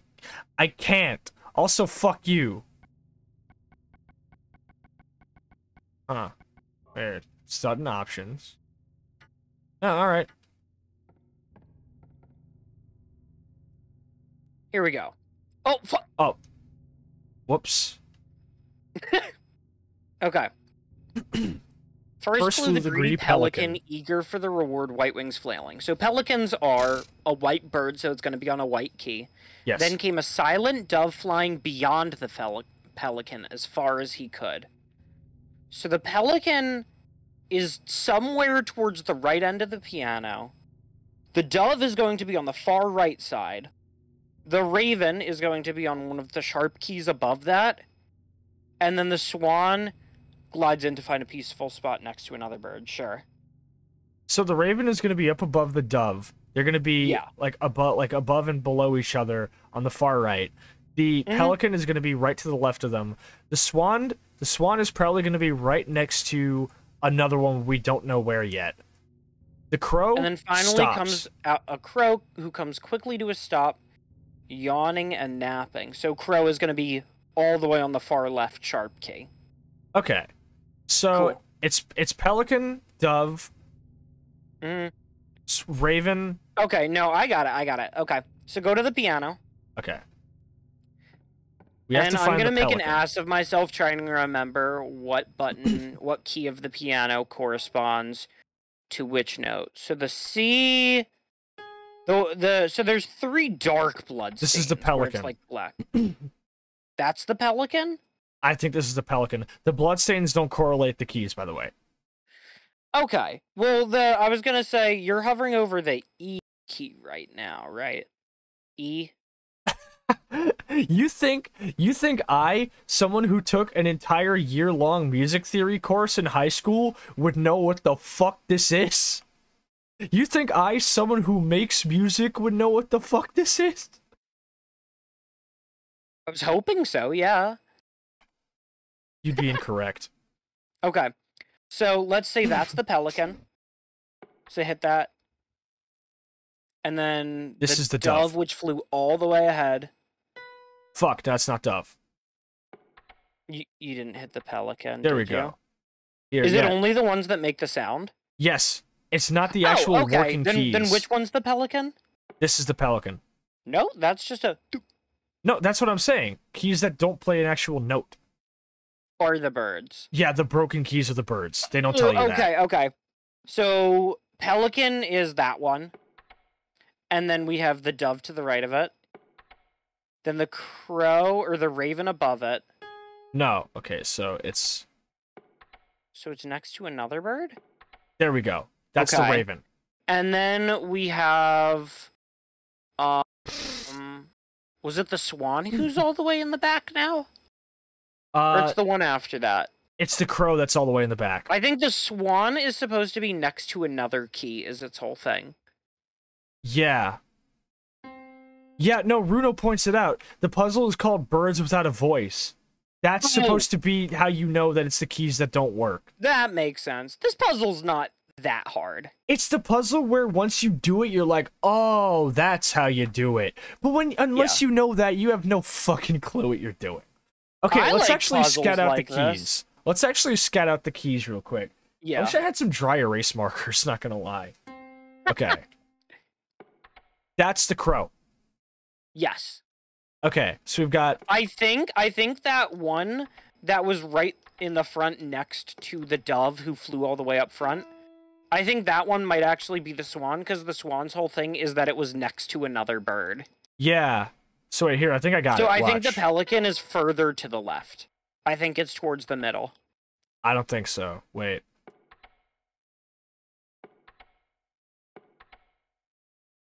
There's one more bird we're forgetting. Okay. Pelican, dove, raven. Yeah, so the pelican is going to be towards the middle, is what I'm thinking. And then the dove is all the way to the right. Then the raven is right above the dove, and the swan is next to that. Because it has to be a white key that is next to another bird. And I think we only had one of those, right? Okay, wait. So we've got pelican. I know where the pelican, the dove, and the raven are. Then the swan... Okay, I did it in the wrong order. I know it now. Yeah, what you thought was the pelican was the swan. Not quite. I did the crow before the swan. Or no, okay. I did the swan before the crow. So it's you. Then...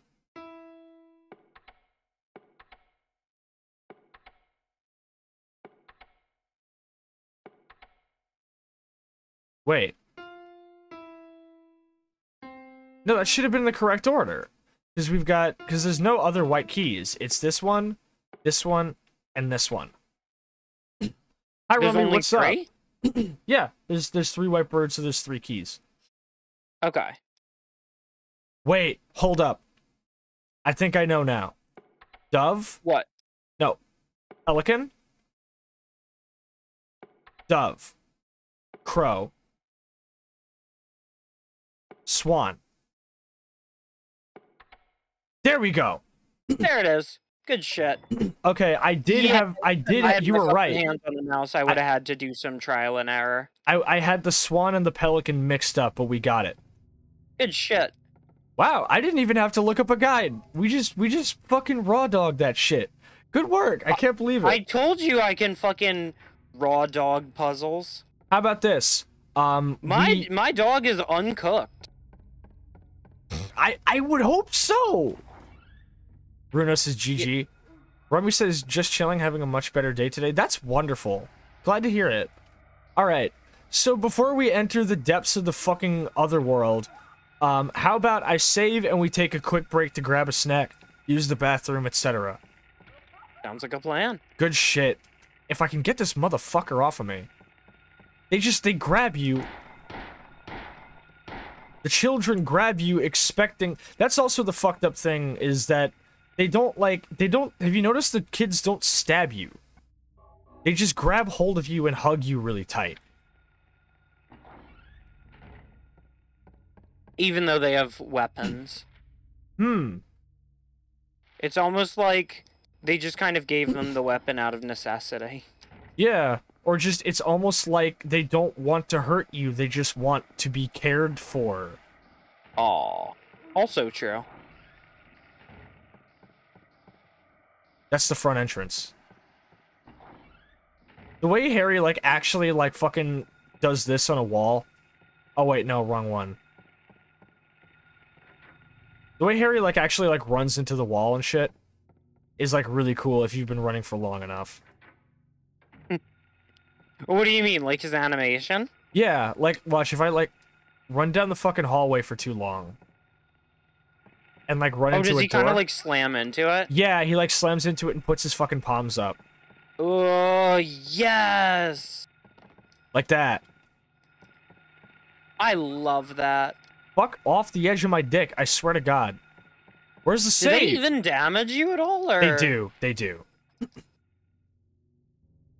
Fucked up. Where's the save? Does it not tell you where you can save? I don't think it does. That's kind of weird considering the map tells you, like, every fucking other piece of information. In Silent Hill 2, it does, thankfully. In fact, it tells you with a big fucking red block. No, it's in the nurse's office. That's where the save point is. It's in the infirmary. Across the hall. Makes sense. My domineering memory of Silent Hill 2 is the hospital, because that's when shit starts to really go down.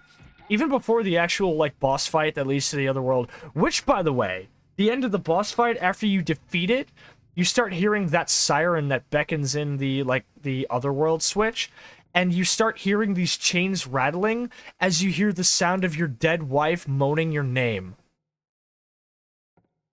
It's fucked up. Okay, we've saved. We will be right back. I'm gonna use the bathroom. I'm gonna get a fucking drink. We are going nowhere. We will see you in a little bit.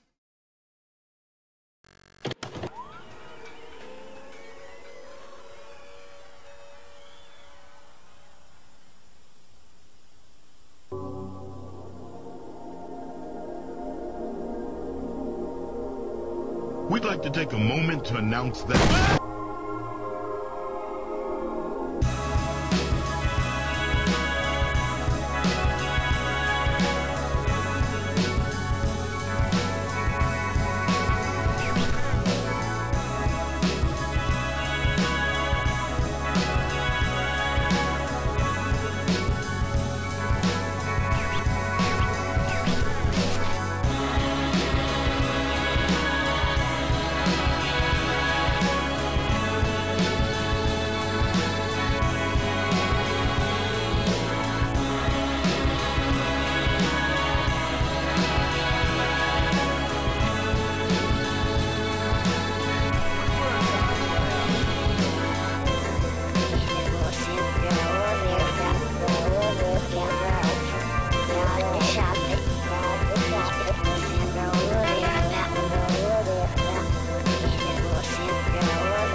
Hey everybody, we are back. I had some coffee. We're all ready to go. I'm still honestly really proud of how we fucking did that puzzle, to be honest. I think we fucking slammed that shit. What was that, like yeah, that was couple some of minutes? epic gamer shit. Galaxy brain type beat. Yeah, I mean, to be fair, we did, like, have some We'd like to take a foreknowledge. Oh my moment god, to the announce grenades. that Beautiful. Yeah, I vaguely remembered more or less like the concept of the puzzle, where my friend's like, I've been on this for hours, and I'm like, okay, the birds are piano keys. Yeah. Alright, let me bring us back over to the game.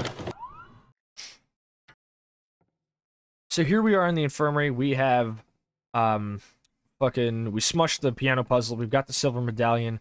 We are ready to put these both into the clock tower and, I don't know, find out whatever the fuck that does.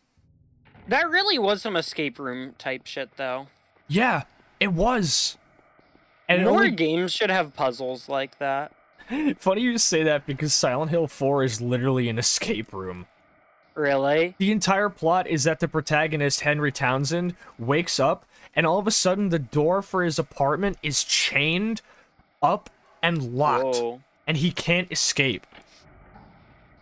And he has Have you to, ever like... done those, like, digital escape rooms? Like, there was, like, a Flash game series I was Yes! into. Yes! Oh my god, yes! I'm trying to remember the name of it, but that shit went hard.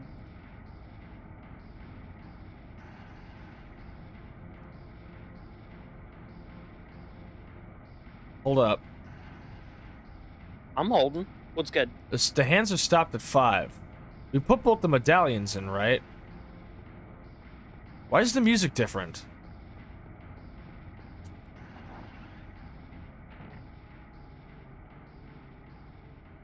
Huh? Hold up. The hands are stopped at 5. So what does that mean on the thing?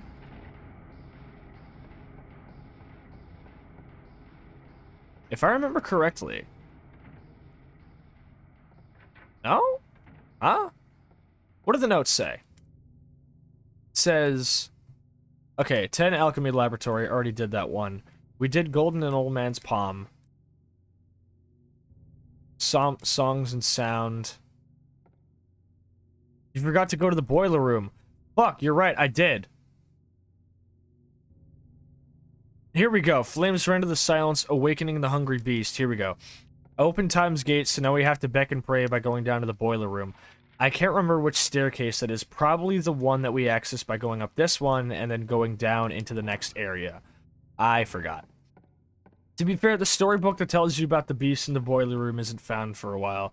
Funnily enough, the idea of monsters in-game being references to storybooks written by children is also revisited in 3, which is like the actual direct sequel to this, while 2 is more of like a self-contained side story.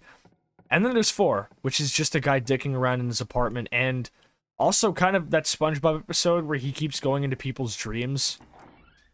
That's awesome. I love, like, any shit where it's, like, going into, like, dreams or, like, someone's mind. Like, Psychonauts Persona type shit. Yeah, Silent Hill 4 is what if Psychonauts, but somehow more fucked up. Because Psychonauts already had a lot of, like, wild shit going on in it. Oh, yeah. The boiler room, will mankind be there? No, I'm sorry, Rummy, I don't think Mick Foley is anywhere in this game. I'm sure they tried to get him, though. Undertaker would have loved to be in a Silent Hill game, I think. I need to watch more wrestling. I fucking watched... I don't know if you were there. I watched, like, some wrestling with Post, and I was gonna say with Post. I was gonna say, yeah, with Post, right? He wanted to do that. Yeah, I ended up really fucking with, like, the high-flying acrobatic shit. We watched, like, a fucking luchador one, as opposed to, like, WWE, and that was a lot more my shit. Luchador... I also found I really like the gimmicky shit. Yeah. Luchador shit is really cool. You probably already know about him. There's a Japanese game developer who loves Luchador so much that Luchador stuff is in all of his fucking games. That being... Suda51, creator of No More Heroes and Killer 7 I and did Lollipop not know that. Chainsaw. I've never played a single Suda51 game. There's a character in Killer 7 called Mask de Smith, and it's a guy with a luchador mask and 2 grenade launchers. That's sick. It's so cool. How do you fucking dual-wield grenade launchers? That seems like a gun that you should have both hands on. Mask de Smith is just that based. That's fucking epic. What is it? Yeah, I will agree about, like, the theatrics and gimmicky shit. That's the best part. I was like, here's the thing. When people ask me about sports and, like, football and shit, and I tell them that I prefer, like, wrestling, or at least wrestling is more interesting to me, and they're like, well, you know wrestling's fake, right? And I'm like, yeah, so That's why are real it's entertaining. So are real sports. Do you think the fucking Patriots won that Super Bowl because they were actually good? No, it's because somebody had one of the sponsors paid more for them to win than to lose. You think real fucking pro sports aren't fucking rigged by sponsorships and shit? Get out of here. So it's like at least wrestling like knows Is that it. like common knowledge? I feel like it should be. It fucking makes sense considering professional sports are. You know what never sits right with me? What? Tax dollars going to like major sports. It's lame. Well, it's the fact that like if our taxpayer dollars are going to a stadium, then why is that shit sponsored by State Farm? Yeah. Like it's either built by the state or it fucking isn't. If you want to have corporate money, our tax fucking dollars should not go towards that. For real.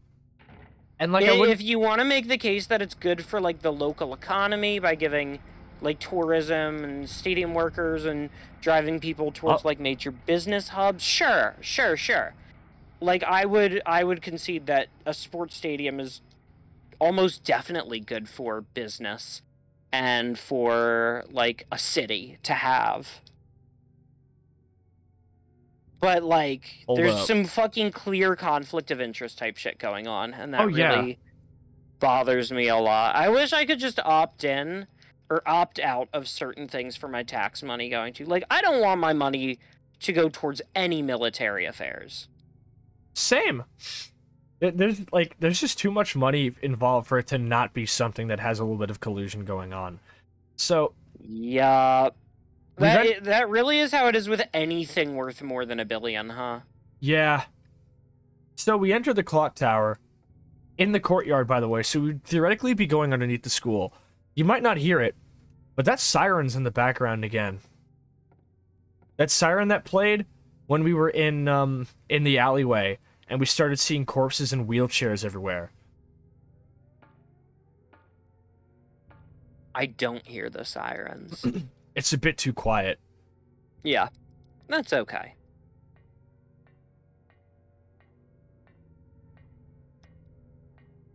Keep out.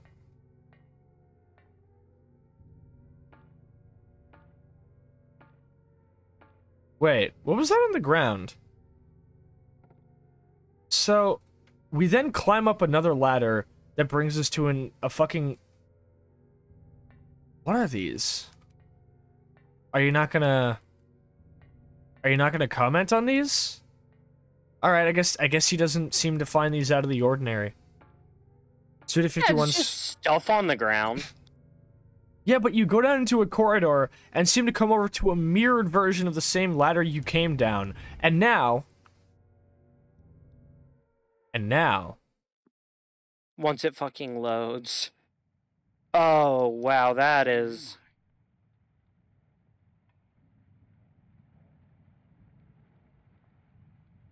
Have I been here before? What? It's a weird question. Seems like a... Bro, I think you would know if you've been here before. I don't remember this being here before. Man, weird occult symbols on the school grounds. That's a little bit queer. Oh, this fucking song.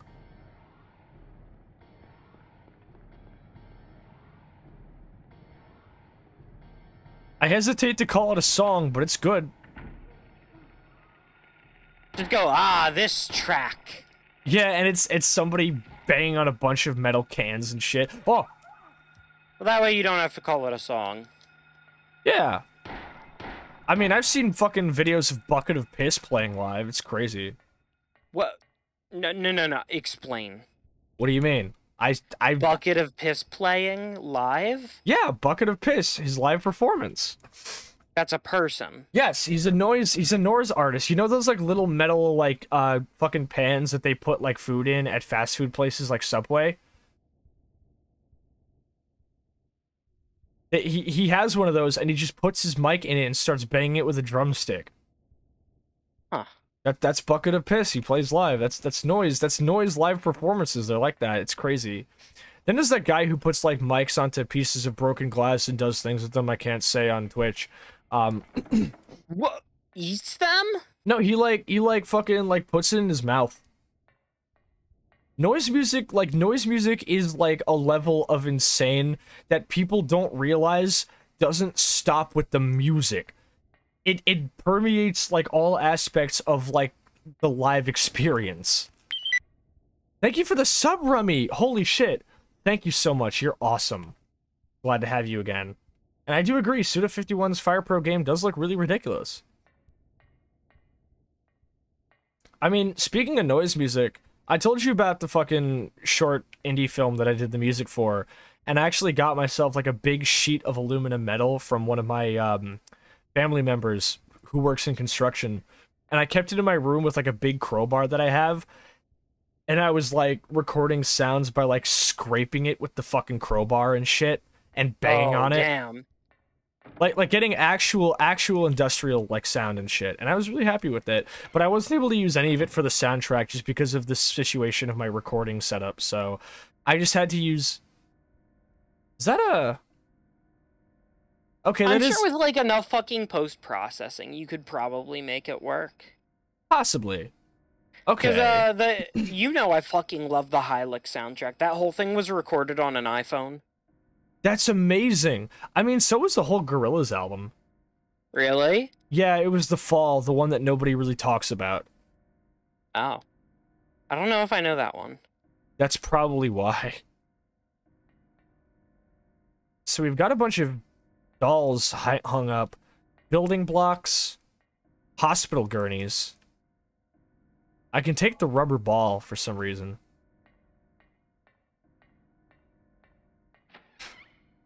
This seems perfectly normal. Yeah. It's just it's a totally normal American school. I don't know what any of y'all are talking about. I've been to school and it was just like this. Yeah, this is definitely school. So checkmate. Huh, what? Bugs! So here's something funny. The game at the end gives you, like, you know, ratings and stats just like Resident Evil does. Now, it counts up how many enemies you kill depending on what type of damage. The problem is that when you shoot an enemy and they're down, you can instantly finish them by going over and kicking them. That counts as a melee kill. Nobody is going to keep shooting the downed enemy with their gun because that takes forever. So no matter how much you use your gun, because you're playing it the right way, by the time you get to the end of the game, it thinks you have like 500 melee kills. And it's like, no, I just like to finish them off. That isn't the music, by the way. That's an enemy, I think.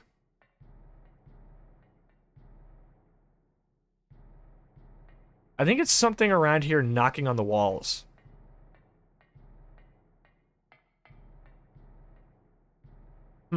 Weird.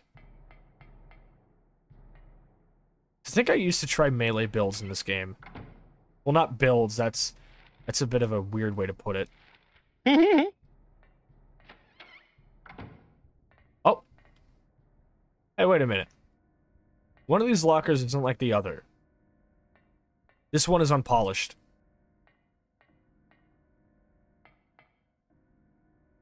And the tables are still here, too.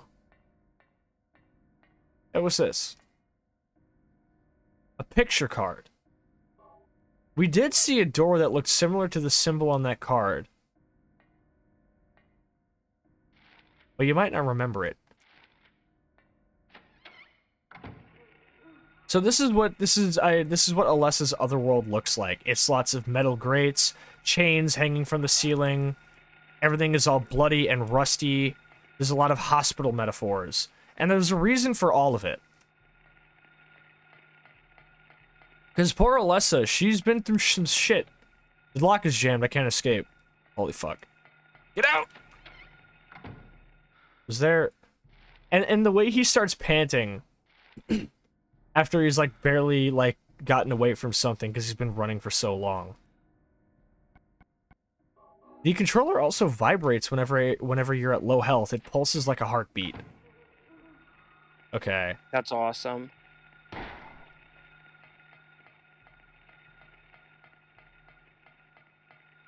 Okay, here's the escape. Boom! Locked. So if it's locked, that usually means you can unlock it, and if the lock is jammed, that just means go fuck yourself. You're never getting through that door.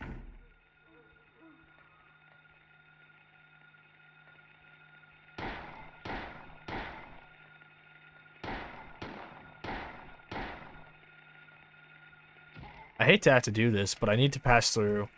And I'm starting to run low on health items because I keep trying to not fight. Alright, weird tanned flesh on the walls. I think this is the infirmary now. Those appear to be bodies behind that. Okay, alright. At least the health cabinet is still the same, I think. There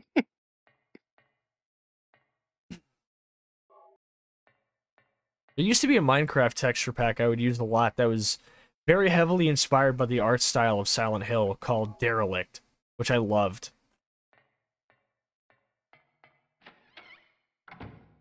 Obviously no longer usable due to how out of date it is. Pretty sure 10 years is probably like the state where it's like, yeah, you can safely just completely not bother.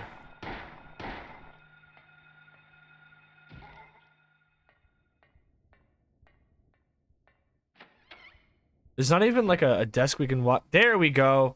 Hey, the painting looks different. In fact, it's not a painting. It's fucking real. And these bottles are everywhere again, and they still don't let me look at them.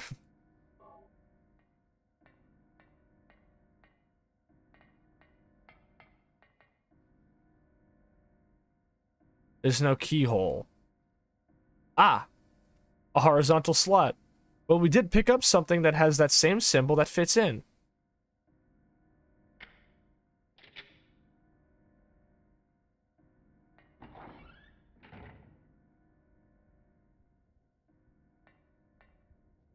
If I remember correctly, I think turning off your flashlight makes the monsters, like, not see you as easily. But, like... why bother, dude? Especially if it makes the game, like, multiple times harder to say. Yeah. Can you turn off your flashlight for a sec? I want to see how bad it is.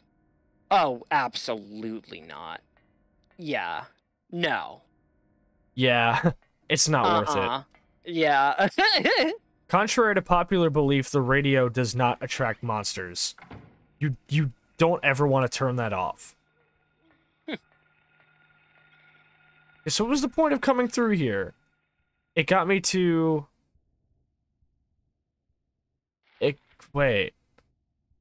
There's probably, like, one little story flag that you have to tick. But wait a second, I was on the first floor, and I entered through the door in the reception, right? It not only brought me through a wall that I wasn't, like, that I can't normally walk through, but it brought me through a wall onto the second floor from the first floor. What? It's almost like this game incorporates... Oh my god. This is a boss fountain. Is that shoot gun shells? Yes, it is. I don't remember where we get the shoot gun, but we do find it here. Because that is going to be incredibly useful for dealing with the boss. Wait. Also, the door is gone. Like the door we came through to get here? It's just fucking gone. Epic. Wait a minute. No, this can't be. Wait a minute. No, this doesn't make any fucking... Am I trapped here? Because I can't get out. Like, the only other places I can go are the 2 bathrooms. But that doesn't... You should try flushing yourself down the toilets. Oh god, I wish that worked. This ain't Dusk. Wait, I didn't know this could... Wait, hold up. No, this... I was thinking, the John Cena visual novel, Dating Sim. What? What? You don't know about fucking, oh my god, what's it called? It has, like, a really stupid name, but there's like a John Cena dating sim game. I think Jet and I did it on his channel for Valentine's Day. I mean, I know about Fortnite 2, Love on the Battlefield. Oh, I don't. What is that? Wait, the door's here now. Hold up, wait. No, hold on a second. No, something's not fucking right here. I go into the bathroom. Right. I come in. I take a look around. I come back. We're on the 2nd floor. The door didn't disappear. The bathroom took me to the 2nd floor. Why not? That doesn't make any... What the fuck? I don't remember this. Sometimes bathrooms can just be elevators. What bathrooms are you going in?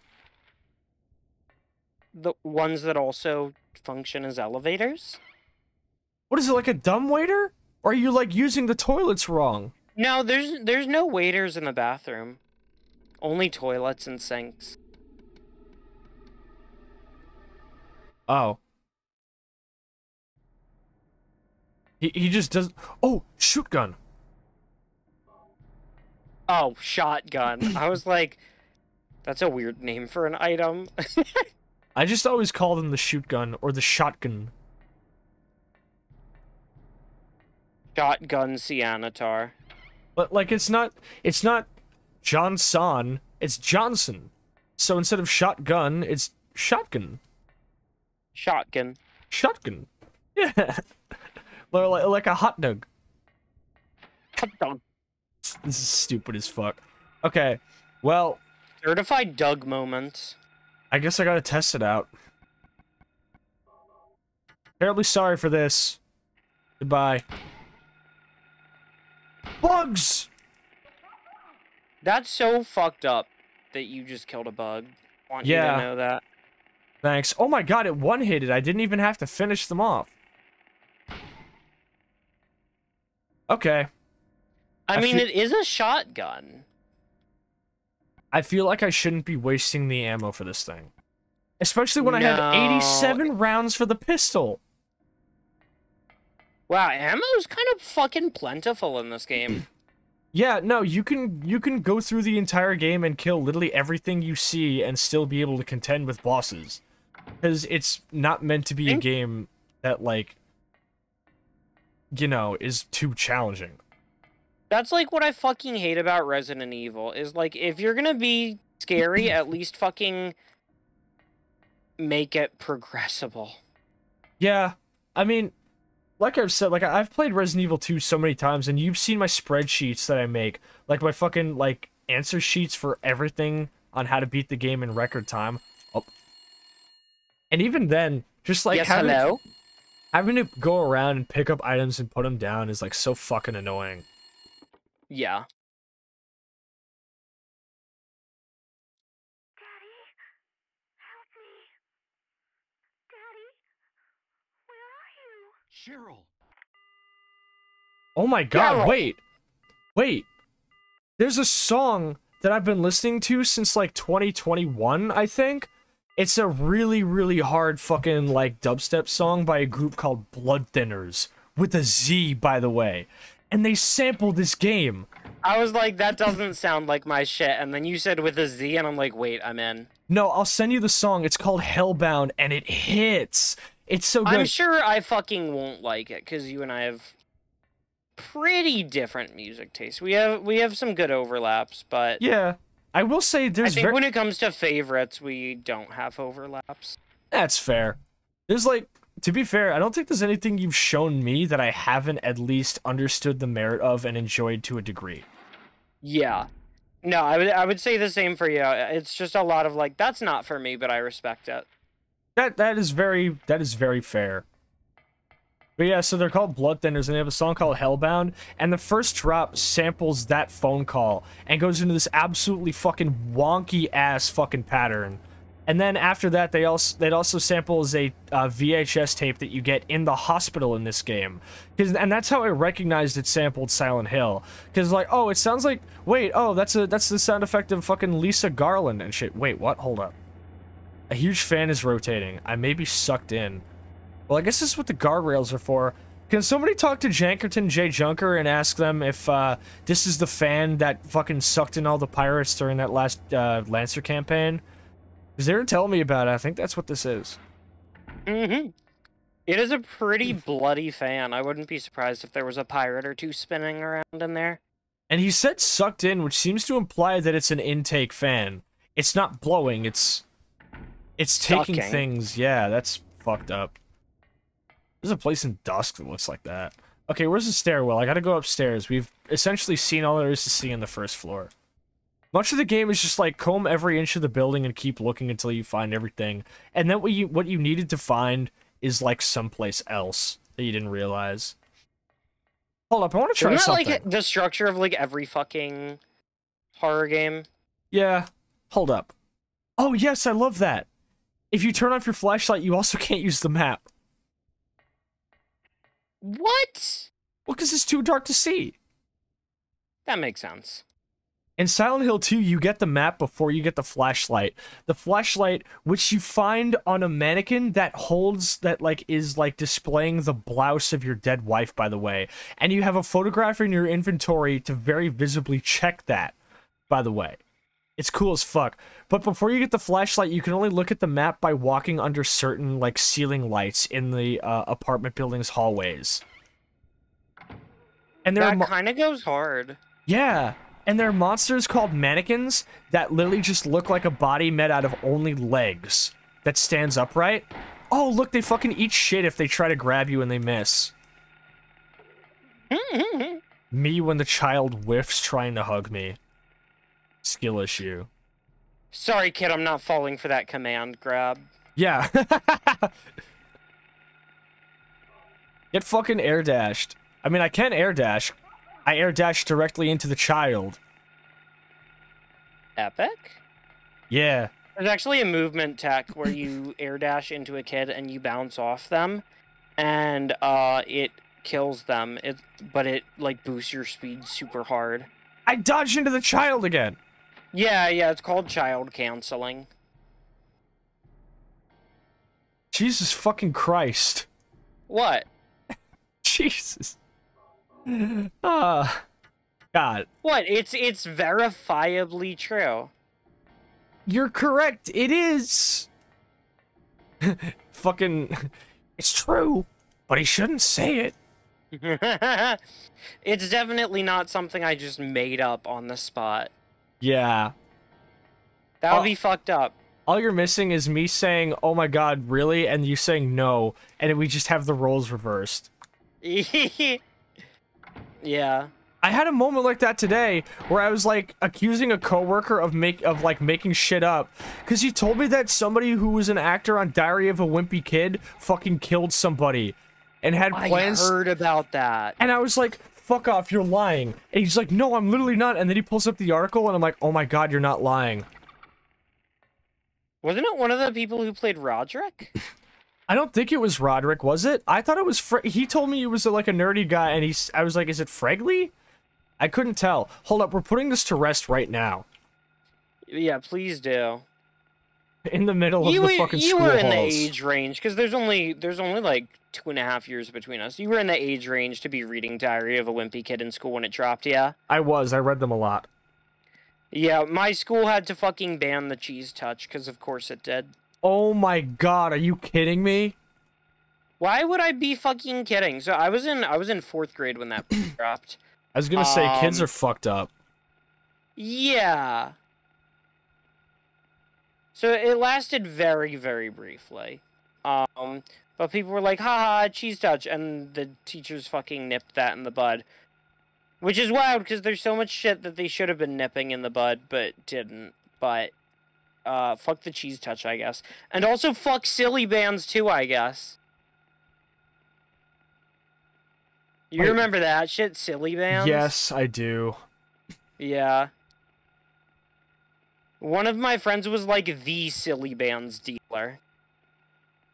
Oh my fucking Like, god. he was the guy if you wanted your genies and your phoenixes. The ultra rare silly bands.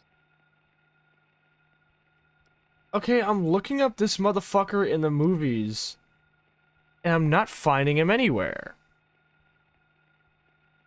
This doesn't make any fucking sense. Hold up, we'll look up the last one. It says Ryan Grantham, the actor known for his roles on Riverdale and in Diary of a Wimpy Kid, but he's not in any of them. Hold up.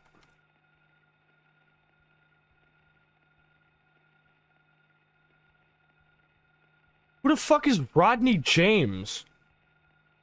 Maybe he was like an extra.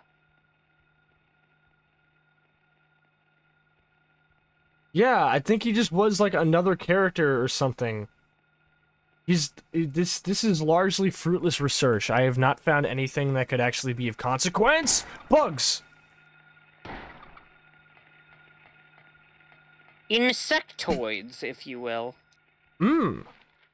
Yo, shouts out to oviposition enjoyers in the chat. That's not where I thought you were gonna go with that, but you know what? It's okay. Yeah, all I two won't of them. stop you. Okay, so this is where the cat was last time. Wait, 2? What? There's only 2? I don't know. Fucking Okay. make Were yourselves... you counting me or nah? No, I wasn't. Unless you would like to be Okay, counted. then make it 3. Stand and be counted, oviposition enjoyers. Jesus Christ. Fill me with eggs. Ah. Ah. I'm just fucking around. Yeah, fucking around with eggs. I mean, how else are you gonna make an omelet?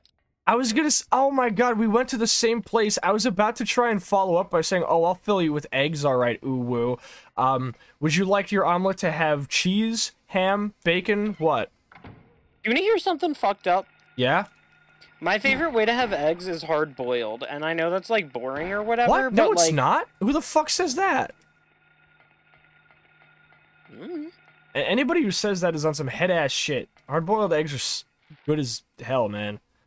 Yeah, they are. Actually, deviled eggs go even harder. Deviled eggs go hard as fuck.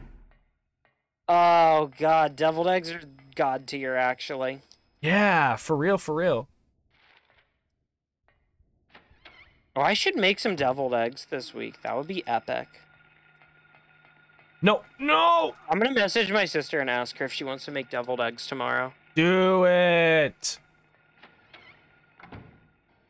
It's fucking cool. Hold up. What's cool? I said your fucking sister is cool from the times I've talked to her in the VC. I'm gonna fucking tell her you said that. Do what you want. No balls. Hard-boiled eggs with horseradish. I'm afraid I cannot share your love of horseradish. I don't fuck with it. There's actually a bitch. There's a burger with eggs at my local joint called the Harvest. You shitty kids. My sister says thanks. Let's go. There's a burger at a local joint I go to called the Harvest Burger, and it has, like, eggs and, like, apple slices on it, and it hits, but it has horseradish on it, and it ruins the whole fucking ensemble. 0 out of 10. Do you not fuck with horseradish? Nope, don't fuck with horseradish, sorry. I think that is really valid. I actually really fuck with horseradish, though. I mean, that's fair. Like, a lot. Yeah. Yeah. You know It's what? definitely one of those foods where you eat it and you're like, I can see why someone would dislike this. Yeah. Okay, we've got more hanging bodies in cages, a motif that would return tenfold in Silent Hill 2. Oh, what's this? Holy shit, people in cages? Is this a Persona 5 reference? Oh my god. What was that I can't noise? believe this place adapts to the fucking subconscious of the people around it. Sasha, it's just like the metaverse from Persona 5. Wait, Rocco, what's that noise? Do you hear You that? have a gun, you're just like Joker from Persona 5. No, Rocco, something's knocking on the walls. Yeah, that's Morgana trying to fucking tell you to wake up, Rocco, Samurai. I'm gonna run you we over have in my a fucking calling car. card to send. Stop it! I'm gonna fucking kill you. I'm kind of freaked out right now because noises are happening. I don't know where they're coming from, and you keep talking about Persona 5. Bastard. What is this? You know what'll happen when that noise finally reaches you? What? You'll never see it coming. Alright, Rocco has been kicked off the stream. He's not on the stream anymore. He's not a co-host. Hold on a second. Nah, I'm just kidding. Now my mind is too fast for God damn it, us. shut up! Shut up! I hate you. Listen, you play the video game and I drive you insane. That's our dynamic. Well, yeah, why do you think I photoshopped you fucking coming up behind me with a knife in the thumbnail? I'm 'Cause like Pyramid Head. Yeah, his weapon is literally just called the Great Knife, by the way. And you can use it in Silent Hill 2. You can find it. And it's the most impractical and unusable shit ever because of how unwieldy it is. That's kind of hilarious. I love weapons like that in games, like weapons that are like shit you need to get through like secrets or unlocks, and they're super impractical, but they're funny.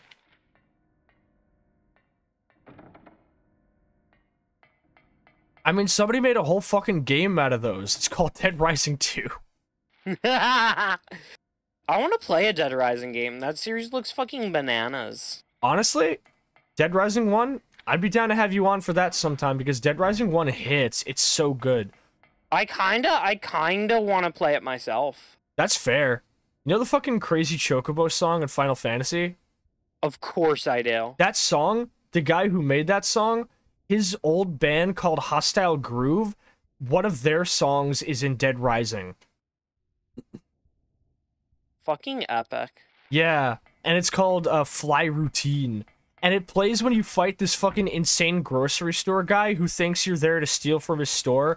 And he has like a fucking grocery cart with like tons of blades on the front of it. And he just screams about you vandalizing his store. And then That like goes so hard. and then nu metal just starts playing. Okay, I could just fucking backstep away from the kids. So why is it called new metal? I guess it was just like a slang term people came up with because it was like just a newer form of metal that happened to incorporate lots of alternative music styles. So it's like, oh, it's like a new type of metal. It's new metal, dude. I personally, despite listening to it for the lion's share of my existence, I can't say I know a whole lot about its terminology. Perhaps we can, perhaps I can hit up Holiday Kirk, the absolute MVP. Be like, hey Kirk, can you take a moment away from ripping bands' music videos and posting it on Twitter to tell us about this? I'm sure your day is very busy with you being blocked by multiple members of Slipknot in one day. Isn't that like a good thing though? No, the Slipknot members are pretty okay people, except for the Okay. NFTs. Yeah, there it is. That's I knew why he there got was, like, blocked. Something with Slipknot. Well, also, you know, kicking out their original drummer and, because he had multiple sclerosis and was recovering and they didn't feel like waiting for him to recover because they wanted to tour. What the fuck? Yeah. I feel like having like a temporary dude join is fine, but like kicking the guy out's just fucked up. Yep. Okay, so wait. Besides, you could always just have two drummers. Wait, is that like... Are you, like, doing a bit? Is two drummers a horrible idea? No, like, Slipknot is known for having multiple percussionists. Oh, then why did they fucking kick the guy out? I don't know. There was a lot of bullshit. They also kicked out Chris Fenn, who was another percussionist, by the way, because he was like, yeah, there's like a lot of like clickiness going on, and like they're not like giving us all the money and shit. And then they just like said, fuck you, we're kicking you out. And then they like wrote a bunch of songs about how he's a lying asshole or something. It's like, you could just handle this like adults. Have you tried that, Corey? Well, whenever there's money involved, that ain't how it goes. See, also System of a Down. Fucking, but yeah, so like they've got like the actual drummer. He used to be Joey Jordison, who I considered to be the best metal drummer of his generation. He was fucking insane. And then there was Chris Fenn, who was like a guy who like plays like big timpani drums, and he like used to walk around with like a marching drum set during shows. It was cool. And then there's Sean the Clown, and he literally just hits beer kegs with a metal baseball bat. Legitimately. That's his job. That's kind of awesome. Bringing fear to kegs of beer. Joey was a nice guy, you're correct. But yeah, Link, Holiday Kirk, who's like a major like new metal appreciator guy on Twitter, always posting about the genre, doing his best to give love to it. Not only is he blocked by Fred Durst, he's blocked by fucking Corey Taylor, because he sent Corey Taylor, the singer of Slipknot, a picture of fucking clowns like Twitter showing off his NFT, and he sent it to Corey and said, "You need to put a stop to this." And he was blocked within the hour. Just the wording. Not like, hey man, this is like kind of fucked up, just, you need to put a stop to this. Kind of epic. It's kind of epic, yeah. And then Corey blocked him. Like, alright, I guess you don't want any part of that shit unless it's your fucking son being in a Nostalgia Critic video. Yeah, did I neglect to mention? Did that happen? Yes, what the fuck? Corey Taylor and his son were both in the Nostalgia Critic review of Pink Floyd's The Wall, because Corey Taylor plays like the fucking like rock star that the album's supposed to be about, and his son plays a younger version of him. That sentence gave me a stroke. I'm sorry. It's okay, I'll recover. I should hope so. And there's a person on Twitter who like posts fucking, what is it, like images every hour of new metal musicians, and I want to send them fucking the images of Corey and of Corey from fucking the Nostalgia Critic video, just to see if they get in. Be like, hey, here's this cool image of Corey Taylor. I sure hope it wasn't in any kind of embarrassing online content. Where an embarrassing man-child proceeds to flaunt how much he doesn't know what the fuck he's talking about for like 10 years. Jesus. Oh, fuck. So, I appear to be getting lost because the Otherworld School is getting difficult to navigate, and I can't really tell where I'm supposed to go. The lock is jammed, okay. I'm not gonna be any help. You know how bad my sense of direction is. It's all good, yo. We're here for the banter. Yeah, call me when there's a fucking puzzle, I guess. Oh, yeah. Link says, I feel bad for his son for being forever tied to the Nostalgia Critic. Well, to be fair, his son likes the Nostalgia Critic and wanted to be in the Nostalgia Critic. And he got his dad to be in the Nostalgia Critic. Or wait, no, I think what happened is, I think they wanted Corey Taylor in it, and his son liked it enough that they got him in as well? It's not clear. Okay. I think I've scoured every possible place. I think what I'm trying to do is get to the stairwell that leads to the boiler room. Because that's where the boss fight is. But the doors that would feasibly lead there are all locked. So I need to find some kind of key that brings me there. Link says I used to like him too. I'm gonna be real. I'm kind of happy I dodged the Nostalgia Critic bullet. I was never really that into his shit. I'm like, they were like good background noise, but what? Sorry, I thought I saw something. I would never say I would regale him as a legendary writer or anything. He was, this is part of a discussion I was actually having earlier today, where it was with Drift, and it was something being good and something being important are by no means things that are one and the same, and I think a lot of people need to reckon with that. And I think the Nostalgia Critic is the perfect example. I wouldn't call it what he did good. He was just a guy who screamed at children's movies. And then when he got to be a grown-ass man, he started screaming at movies for adults.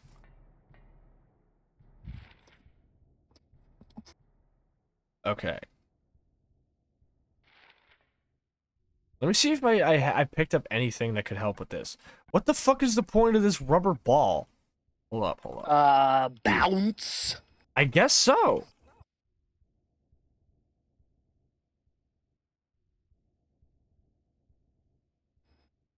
Give me a second. Oh yeah, the school is called Midwich Elementary, by the way. Yo, kind of mid, actually. I'm gonna shoot you. Oh. I was supposed to go to a place. Here's the thing. The number one rule to follow in Silent Hill. Are you lost? Go to places in the other world that were previously locked during the fog world, and you'll find shit.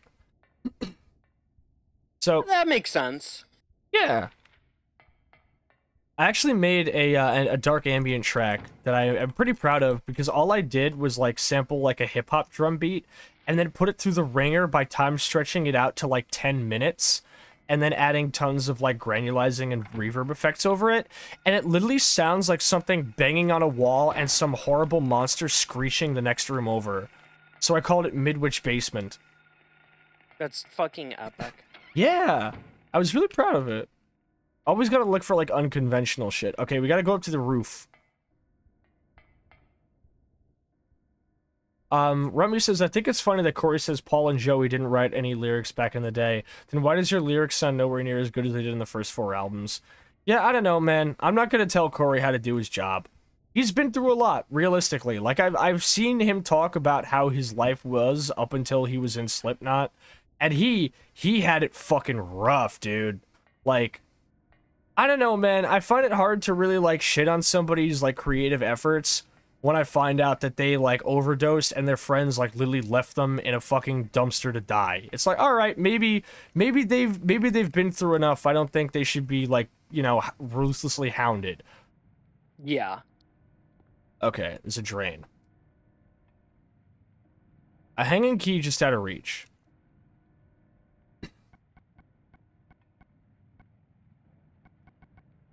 Okay. And? Wait. Okay, we're getting into bullshit territory here. So what we're supposed to do is... Wait, what? No? Wait.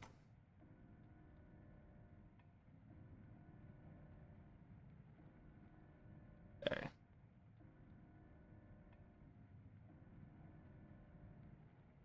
What? Wait, so there's the thingy. A hanging key just out of reach. So. But it says to put the rubber ball in the hole. It fucking lied. I guess it did? Oh, I have to use the valve first.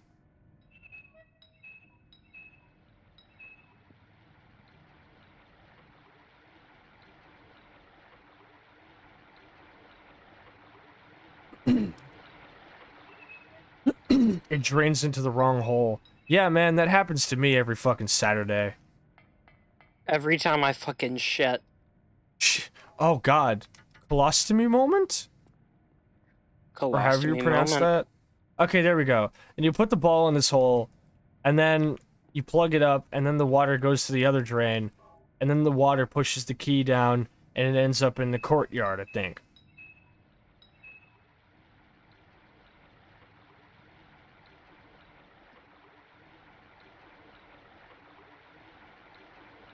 I love that looping water sound effect.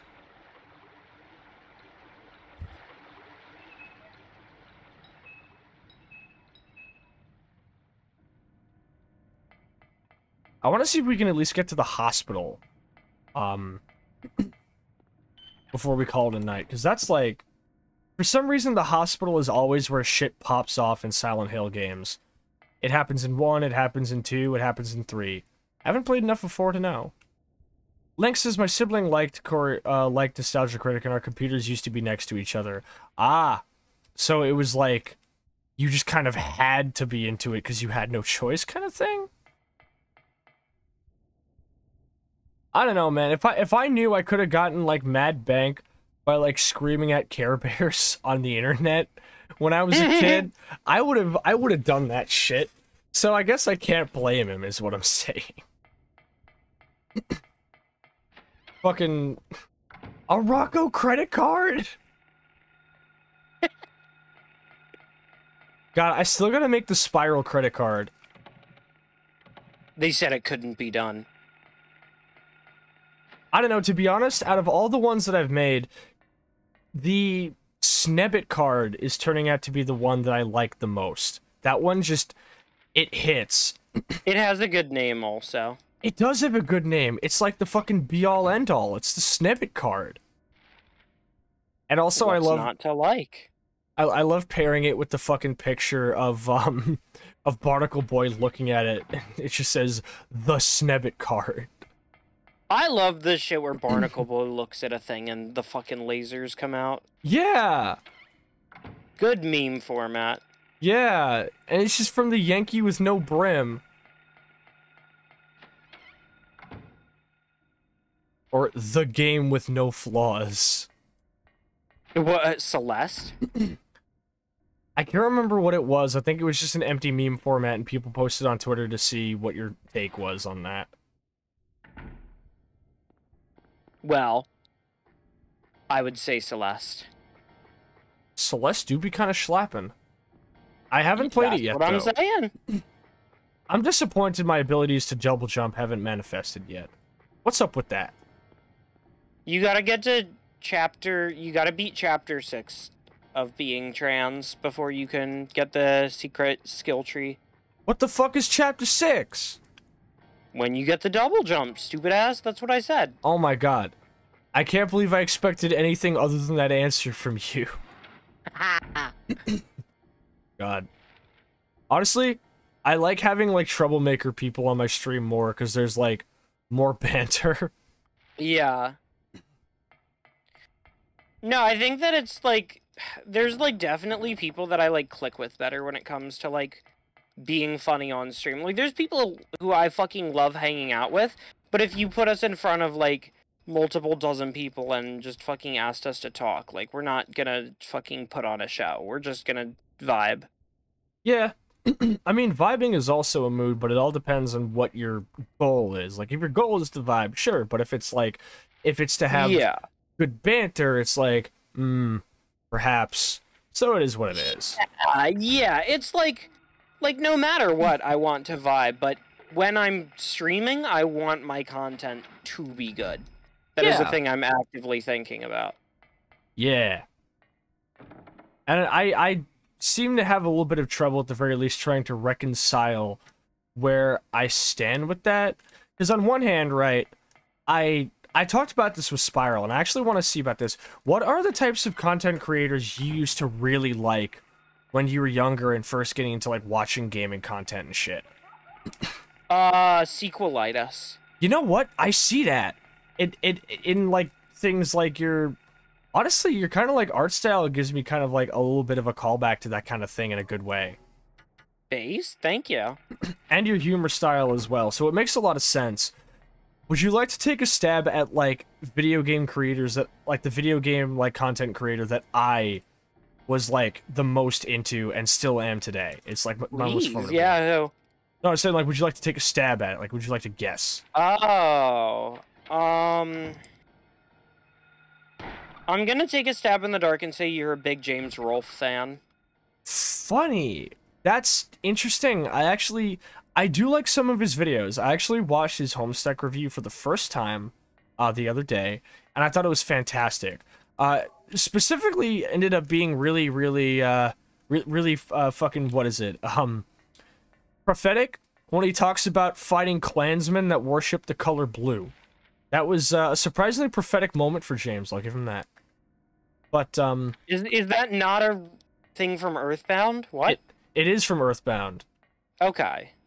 But it also ended up, because this was pre-2020, ended up being a prophetic thing. But yeah, no, I haven't watched a whole lot of James Rolfe, but I did like his Big Rigs video a lot. I've watched a little bit of his stuff now, but no. Funnily enough, the content creator that I draw the most from, I feel, are the Two Best Friends Play. I love them, and I've been watching them for like 10 years, and even though they are defunct, I still love them and everything they do, and all their playthroughs are great. Just the weird sort of, like, I guess, combination of both, like, either informative storytelling or just, like, weird, like, riffing off shit with lots of, like, strange, like, ass-pull references and shit. Like, just out of nowhere going for, like, a fucking hip-hop line, and then, like, then you start, like, talking about Punisher lore, and then, like, you just say, like, some fucking word slightly in a different enunciation. I guess that's, like, funny. I don't know, it's weird.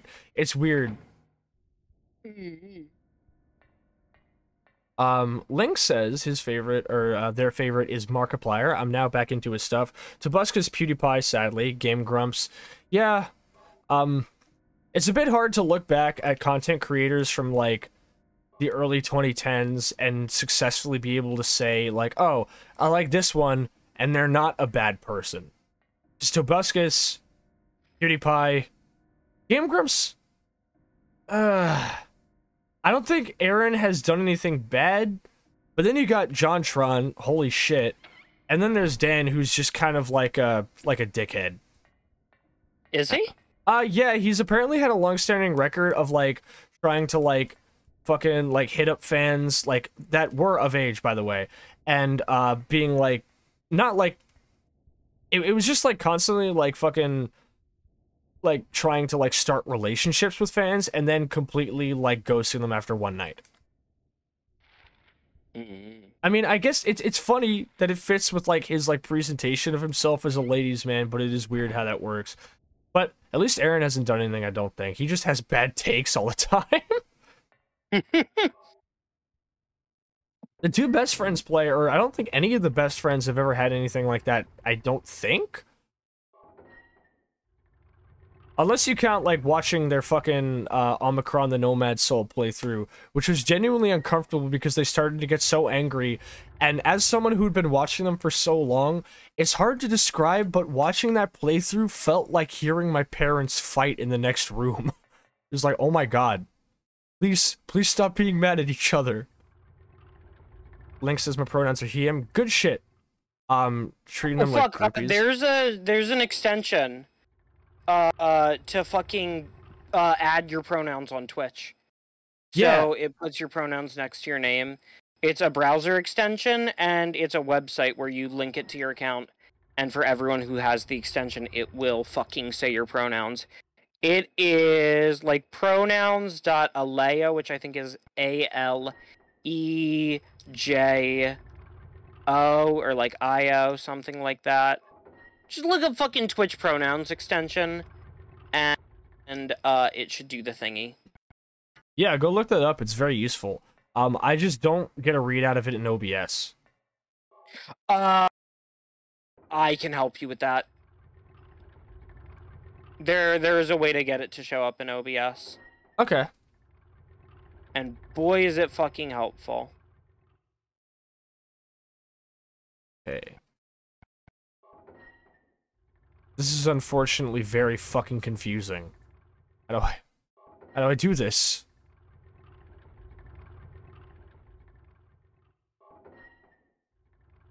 Okay, so we've got that.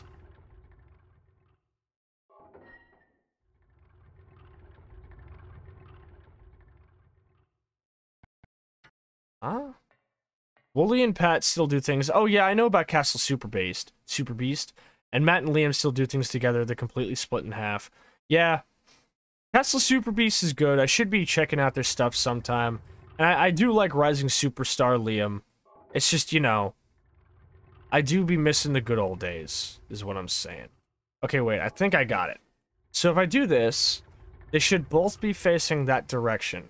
So if I turn them right with the right-hand valve. Fucking valve puzzles. I hate valve puzzles. I love your Duke Nukem voice. Thank you, I love it too. I'm gonna be real with you, I think I'm actually gonna, you saw my tweet about the game night, right? Maybe? So I'm gonna be doing a promo video, and I might just do the Duke Nukem voice for that. That would be everything, actually. Okay, I've reached the point where puzzles like this feel like I don't know how I could possibly solve it, but I think I'm like too deep in for a walkthrough to be of any help. So I just have to raw dog it until I fucking brute force it. Good luck, have fun. Thanks. Wait, hold up, I might get it. Wait. No, that's not it. Oh my god. Oh my god. I might have to look at a walkthrough. This is infuriating. It's not even like a puzzle, like, figure out. It's just like, because with these kinds of puzzles, if you fuck with it for too long, you don't have any hope of, like, solving it. You've just, like, fucked yourself forever.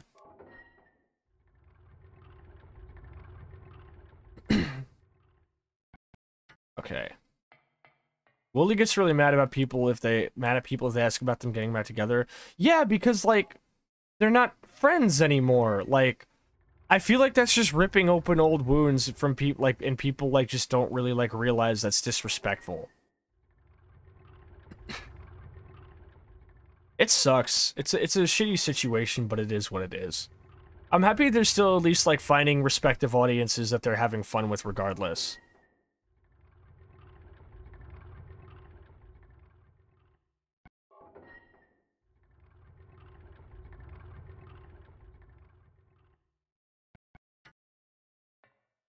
I feel like I'm fucking DSP right now. I feel like I'm Darkside Phil. What? Oh, because you can't fucking beat it? Yeah, I can't figure it out. Oh my god. Okay, wait, I'm back to how it was when I came down here. Give me a second. The valve puzzle. Here we go. Okay, let's see. The turns of the valves can reverse. There is no single solution, a guessing process. From the starting configuration, the best solution would be left turn on the right valve, left turn on the right valve. And then right turn on the left valve. There's concept art for the valve puzzle. I can't believe this shit. Makes sense. I mean, there would be.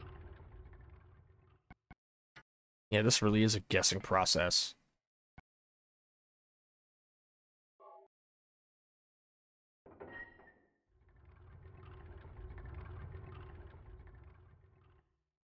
Wait, no, that doesn't make any sense. You sound like you're having so much fun.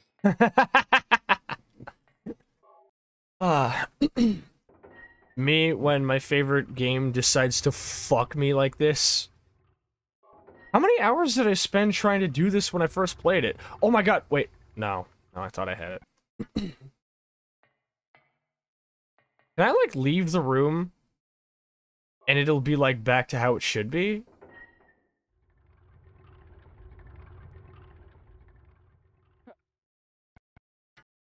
Hold up, let me try this actually. Let me see if I can leave and it'll be back to its original configuration. Okay, I was correct, I think. So I think it does reset if you leave the room.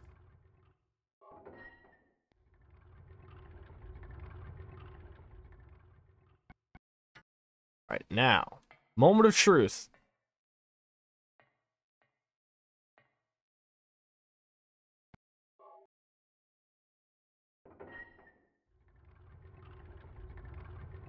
Yes! Oh my god, we did it. We did it. Time to never see this room again. Thank fuck. Rummy says, I think it hurts Wooly the most because he's still friends with all of them. Yeah, and he's also the one who, like, introduced them all to each other, if I remember correctly. Poor Wooly. He really is the guts of our lifetime. That's a fucking phrase.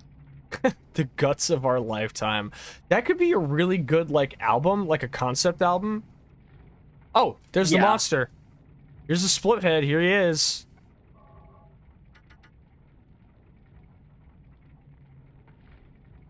This is definitely a monster.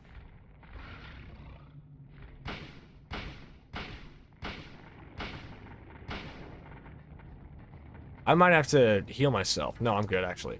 But I do have to reload me weapon. This song, can we just take a listen to this?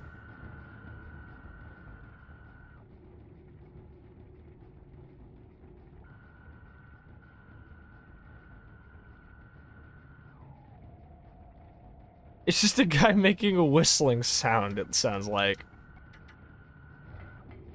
What a wild soundtrack. Also, my flashlight doesn't work anymore, by the way. Did the battery die? No, I think this is just a scene where it doesn't work anymore.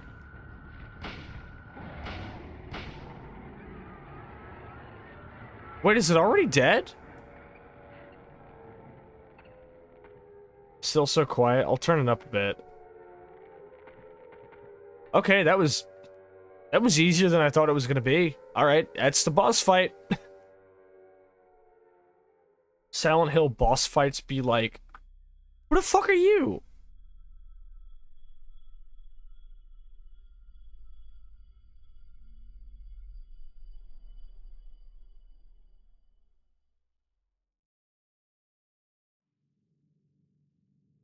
What? What was that? Yeah, what was that?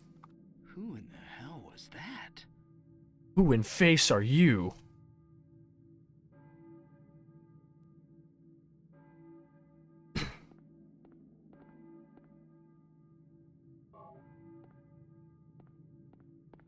So with the monster slain, the world goes back to normal. We were just in a fucking boiler room, I guess. Who are you?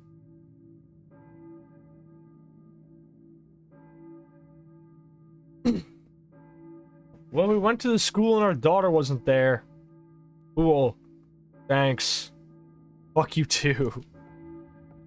Oh wait, if we have to do the sewer puzzle before the hospital, we're calling it there. Because the sewer puzzle is rough. It's like a bridge.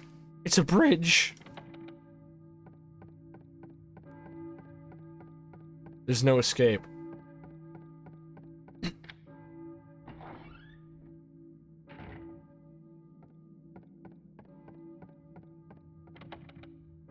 What? That's the exit though, isn't it? No, it's the courtyard, okay.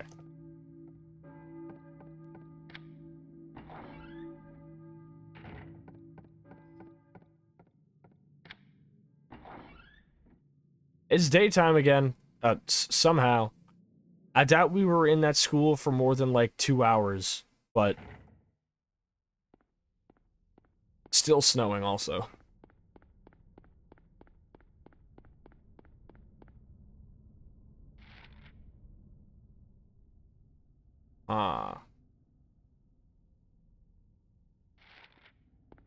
Alright, off to church.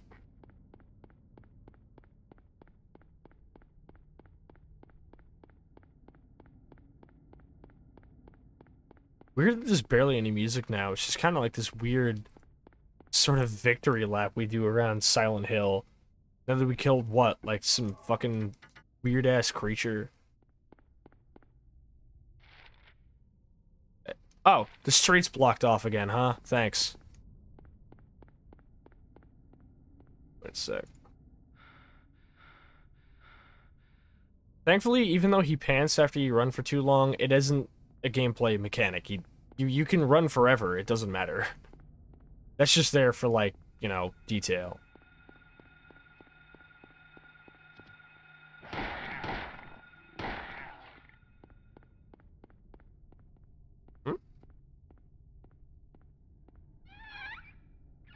He's a track star? He really is.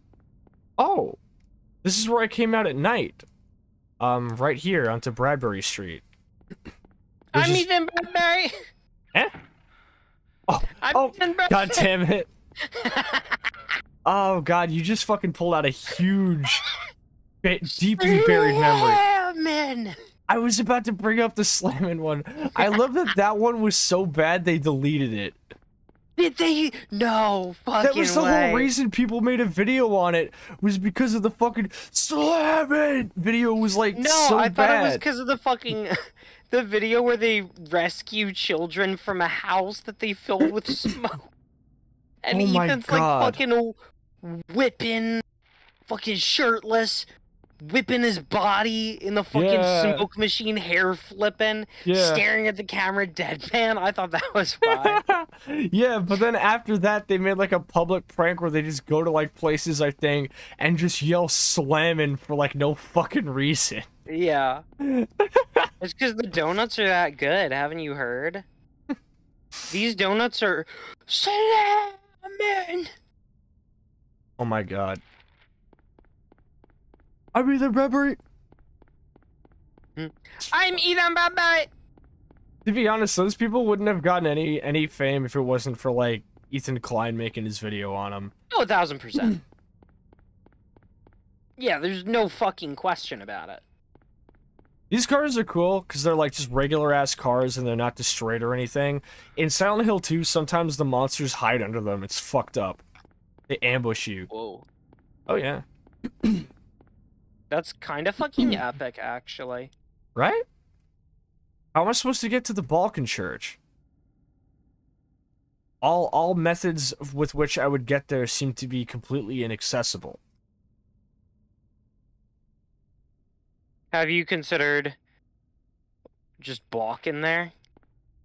It's like walking, but you're balking. Is that what they do? Like if like, oh hey man, I'm from Albania. Oh man, I'm balking everywhere, dude. This is fucking Pedestrians, silly. nah, bro. I'm a pedestrian because I'm balking. You can't you know, I'm from New York and like okay, first off, regardless, you do realize that like using the letter B to like substitute letters is like a gang thing, right?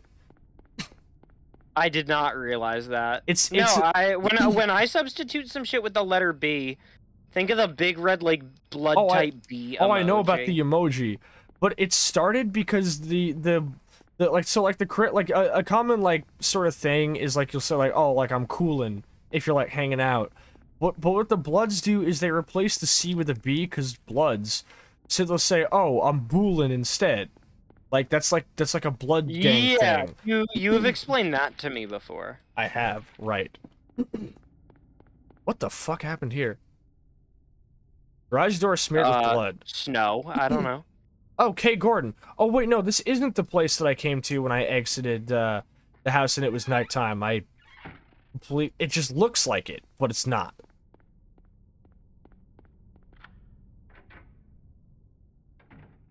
Sasha, me too. Not just the city though. Not the city though, just the state. Good shit. A lot of New Yorkers. I love them. Why did I need a key to get back into the house that I came here from?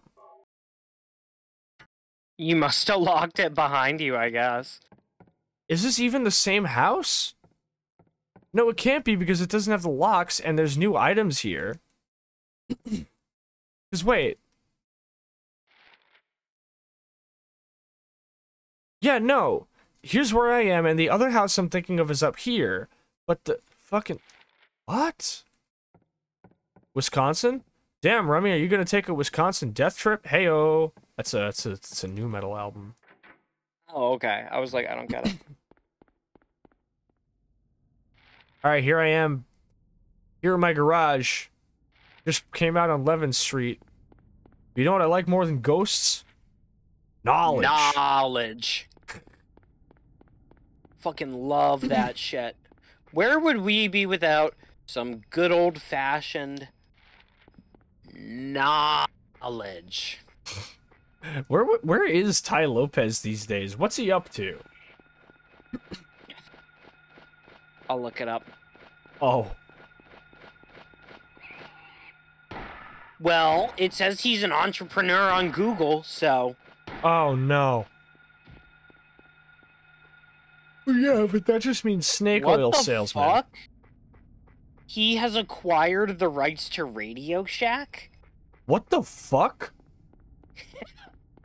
Wait, What the fuck? that's so oddly specific that I know you're not making it up. Even though that's my tactic. But what the fuck? For what According purpose? to his website. Well, yeah, but he also made a video pretending that he lived in a huge mansion when he rented it out for a day for his clickbait video. You believe his word? No, I'm just telling you what I see. Here we go.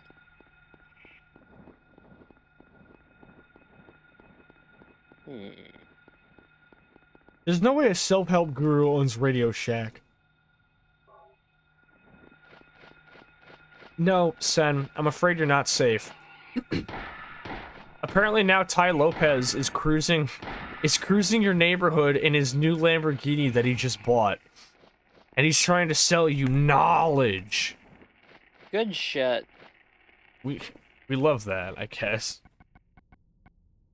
Looks like he's just into, like, venture capitalism, investing in businesses. That's gross. Oh my god, here we go, yeah, okay. Ty Lopez is a famous entrepreneur and the owner of Retail E-Commerce Ventures, REV, which is the company that purchased Radio Shack in 2017. Other businesses under his name include Pier 1 Imports, Ralph and Russo, Wilhelmina Dress Barn, and Steinmart. He's also a crypto enthusiast and former NFT guru, pretending to be surprised there. Oh. NFT guru. Man, there are a lot of things I want on my tombstone. That's not one of them. His NFT thing was a scam. Pretends to be surprised. All NFTs And the are Radio Shack scams. thing is doing fucking NFTs also. So Fuck that's off. what he's doing now. Oh, we're in church now. Confess your sins, Rocco. What have you done? Please Please don't say bald too hard, because... Whenever I have a dumb question, like 113 plus 52, and I don't feel like stopping and thinking, I open up an incognito tab for Google, because I don't want that in my search history, because I don't want to be reminded of the fact that I simply didn't choose to do the math in my head.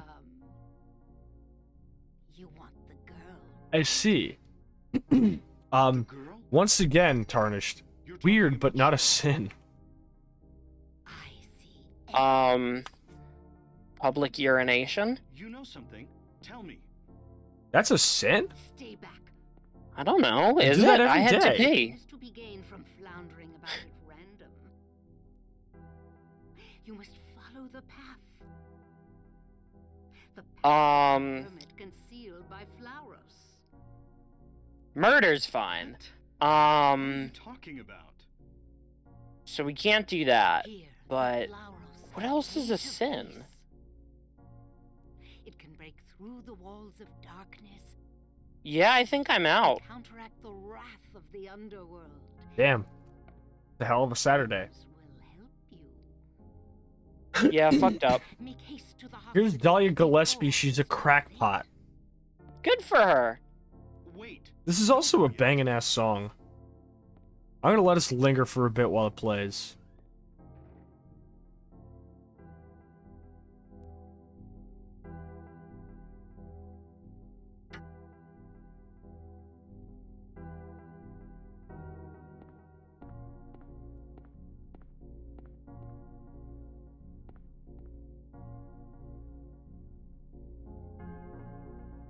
It's a nice little track. Somebody made a trap beat out of it, and it was a really good one. Kind of epic. Yep. There's the drawbridge key.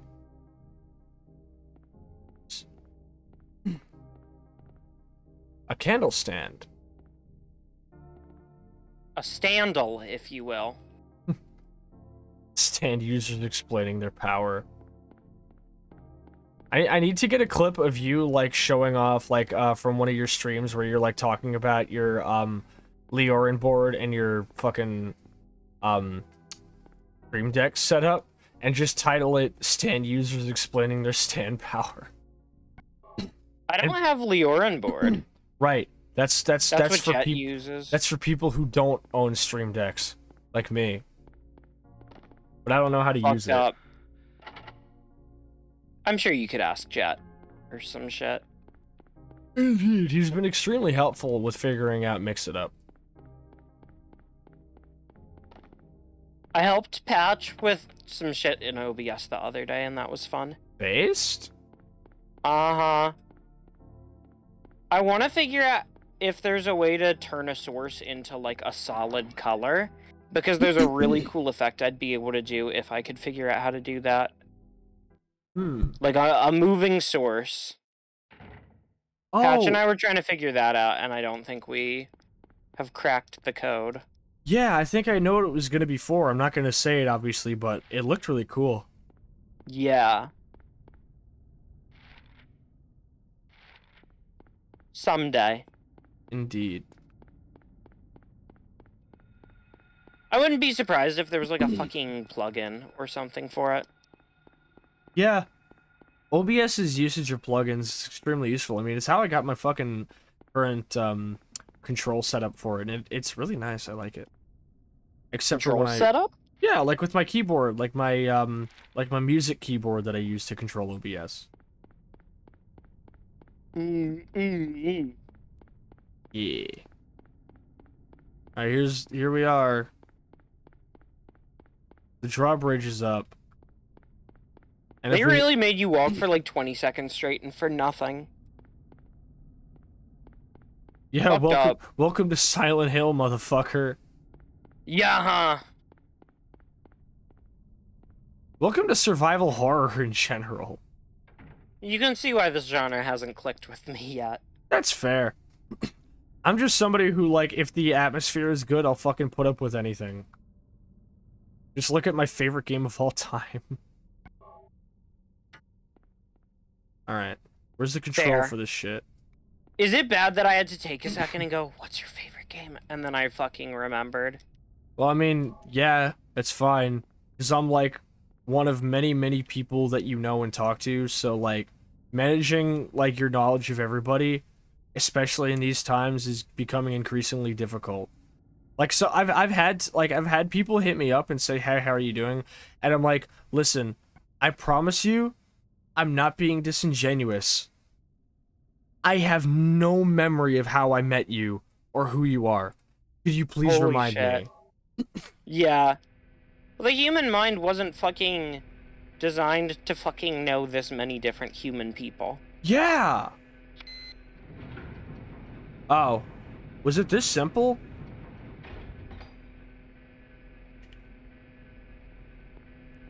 Was it this easy? I don't remember it being this fucking easy.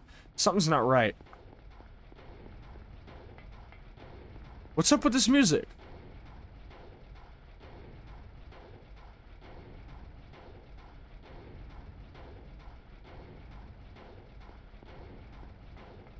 Oh.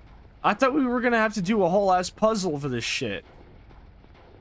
Evidently not. I guess we just have the key. Kinda nice that we don't have to, at least. That is true. Real Chads control their streams with an automaton. Oh my god, Rocco, you were the one who was showing us the fucking Final Fantasy composer playing. Oh my god, and with the So fucking automaton. impossibly based. And everybody is just... Everybody just looks like, what the fuck is he doing? And he's having the time of his, like, oh my god. I don't think And any... it was right after having, like, an emotional talk with, like, how the fans helped him fucking get through his cancer treatment. And he just fucking memes on everyone. It's like... It's videos like that that... Holy fuck! Holy shit, holy shit, holy shit, holy shit. Tag. Holy fuck, we got a tag raid, homies. We got a madness raid. We got automaton emotes, and a tag raid is happening. Let me give a massive fucking shout out to Tag the Otter, who is incredibly based. Love this motherfucker, and the scent of otter musk that he brings with him. How are you doing tonight, King? What were you playing? What were you up to? Tell us all about it while I dodge these pterodactyls.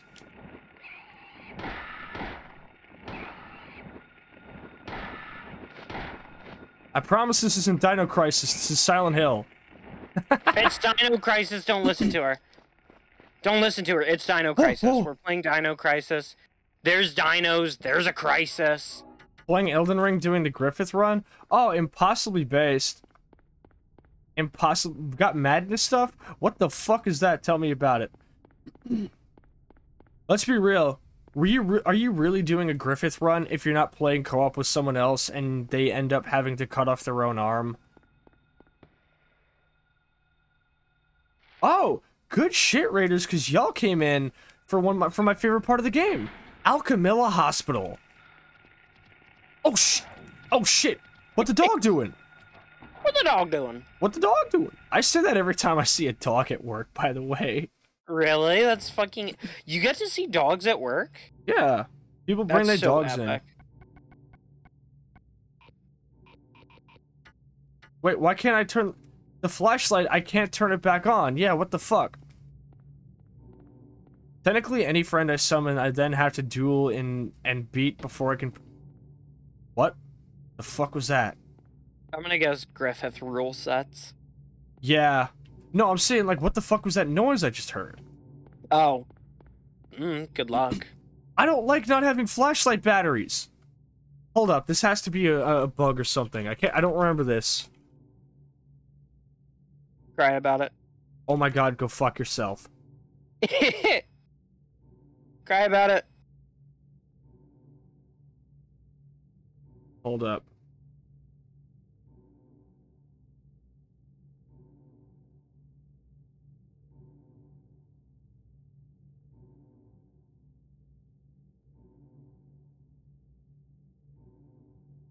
That's weird. I am... Hold up. I'm holding up.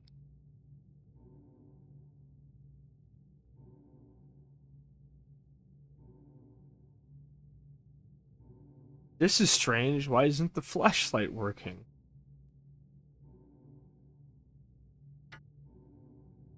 Like, it just straight up isn't working, and going into my inventory...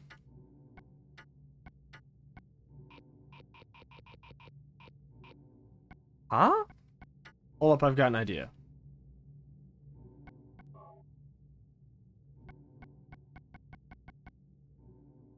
Huh. Okay. Gillish, you get better at not having game-breaking bugs, loser. You bastard! You can't say this to me. What if he could? Nobody What seems... if he was in your chat right now and he said it to you and got away with it and suffered no consequences? You ever think about that? No, he will suffer consequences. I'm driving down to where he lives and I'm going to personally beat his ass with a telephone cord. Oh. Yeah, that sounds pretty consequential. Alright, I concede. There will be consequences. What the fuck is this? What did you do? That's a guy in a suit. Suffer like G did, I guess. Hold it. What? Stop. Don't shoot. Wait. I like how he still cowers like a human being. My name is Harry Mason. I'm in town on vacation. They do make Is good he whips, not yeah. a human being? Holy fuck. Thank you for the host, Gravy. Welcome on in. Work here? Hi, Gravy. We got a high stretch. Get up, homie. I work at this hospital. Nope, I'm in a fucking Monster Hunter Arena quest and can't pause. We'd like to take a moment to announce that... Shoot me in a couple of minutes when I finish this quest. If possible, Gravy, could we maybe not redeem all of the redeems at once? Just because it might be ear-splitting to people. Oh, we got tea time! Good shit. I'm gonna put on some tea, thank you, Santa. You ever redeem for...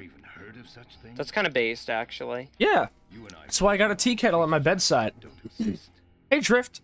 Forgot you had a thing for hosts. I've been just lurking. No worries. Good, Drift. Good to see you, Drift. Have you seen a little girl? I heard a little rumor that apparently they fixed the host notification and we don't have to do shit through Mix It Up anymore. Weird.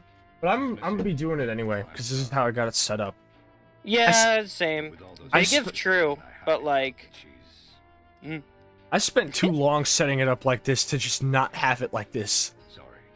That's fair. I mean, I use Mix It Up for all sorts of fucking things. She's here with you? Yeah. She died 4 years ago.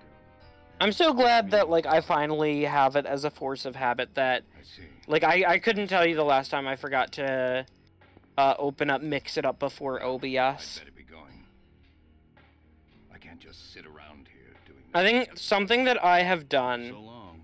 Good luck. is, I've had, like, my programs be left to right in the order I want to launch them. Oh, that's cool, actually. Mhm. Graver says, I often don't think of that because I figure I'll know if it's bad, if it hurts my ears, and forget I have special software to prevent stuff from doing that. No worries, homie. Just keep an eye out for everyone. Yeah. Mm-hmm. Drift Night, says... Vex. Night, Vex. Good to see you. Always good to see you. Drift says, I soloed Master Revengeance Calamitas. Good shit. Wait. Is that, like, Supreme Calamitous or regular Calamitous? Not sure. Okay, what am I gonna have for tea tonight? I just had some decaf coffee, so probably nothing with caffeine in it. Do I have my apple cider tea in here? No. Sounds good. I'm getting a bit of a migraine. I think it's golden pumpkin tonight. With turmeric in it. Do you want to fucking stop? You probably shouldn't be streaming with a migraine. Nah, it's not that noticeable. I'm good. Okay. I was fucking dealing with some really gnarly, like... I don't know if it was a migraine or a headache. I don't know where the fucking line is, right? But, like, I was dealing with some serious, like, pain around my, like, brow. That's interesting. Like sinus... Maybe that's, like, a tension headache. I know there's, like, different flavors of headache based on, like, where it is in your head. Sinus pressure, maybe?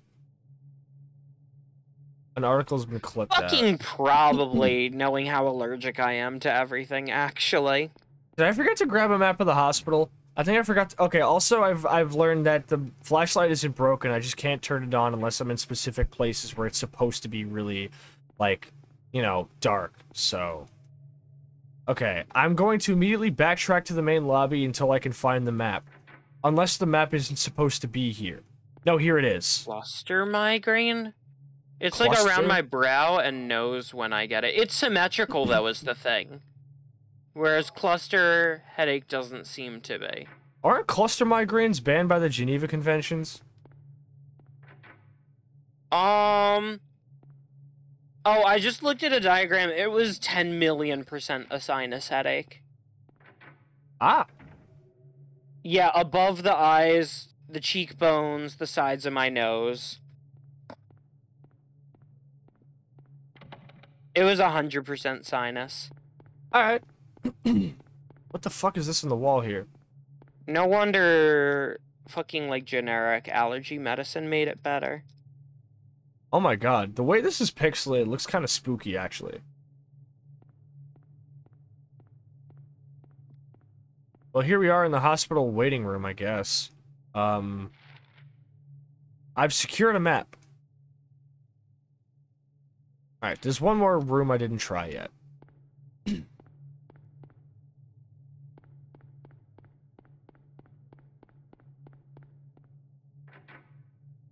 Also, I didn't technically backtrack. I actually went forward in rooms until I ended up stumbling ass first to where the map was. So that's great. Whoops. Okay, medicine room. This is where I left off, and this is where I gotta be.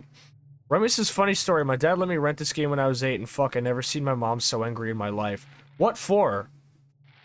For you being exposed to unknowable horrors? Okay. This is a lot of doors. Oh. Another map? Basement. Why do you need a separate map for the basement? Speaking of basements, can't wait to play The Suffering on stream. That would be cool. Oh, speaking of games to play on stream, I was gonna say, Rocco, if you're gonna be playing Dead Rising, make sure you have that fucking volume slider set up, because there's a lot of licensed music in Dead Rising. Oh shit.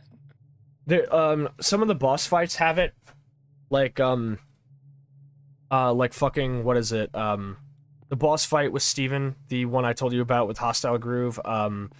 The convicts who escape from prison and drive a Humvee with a gun on the back. A fucking licensed song plays every time they appear, which is pretty constant. So anytime you're transporting like an injured person to bring them back to the safe room, and you start hearing a fucking bass line and a guy just go, well, then you know your game is fucked. It's over. You can't save those people.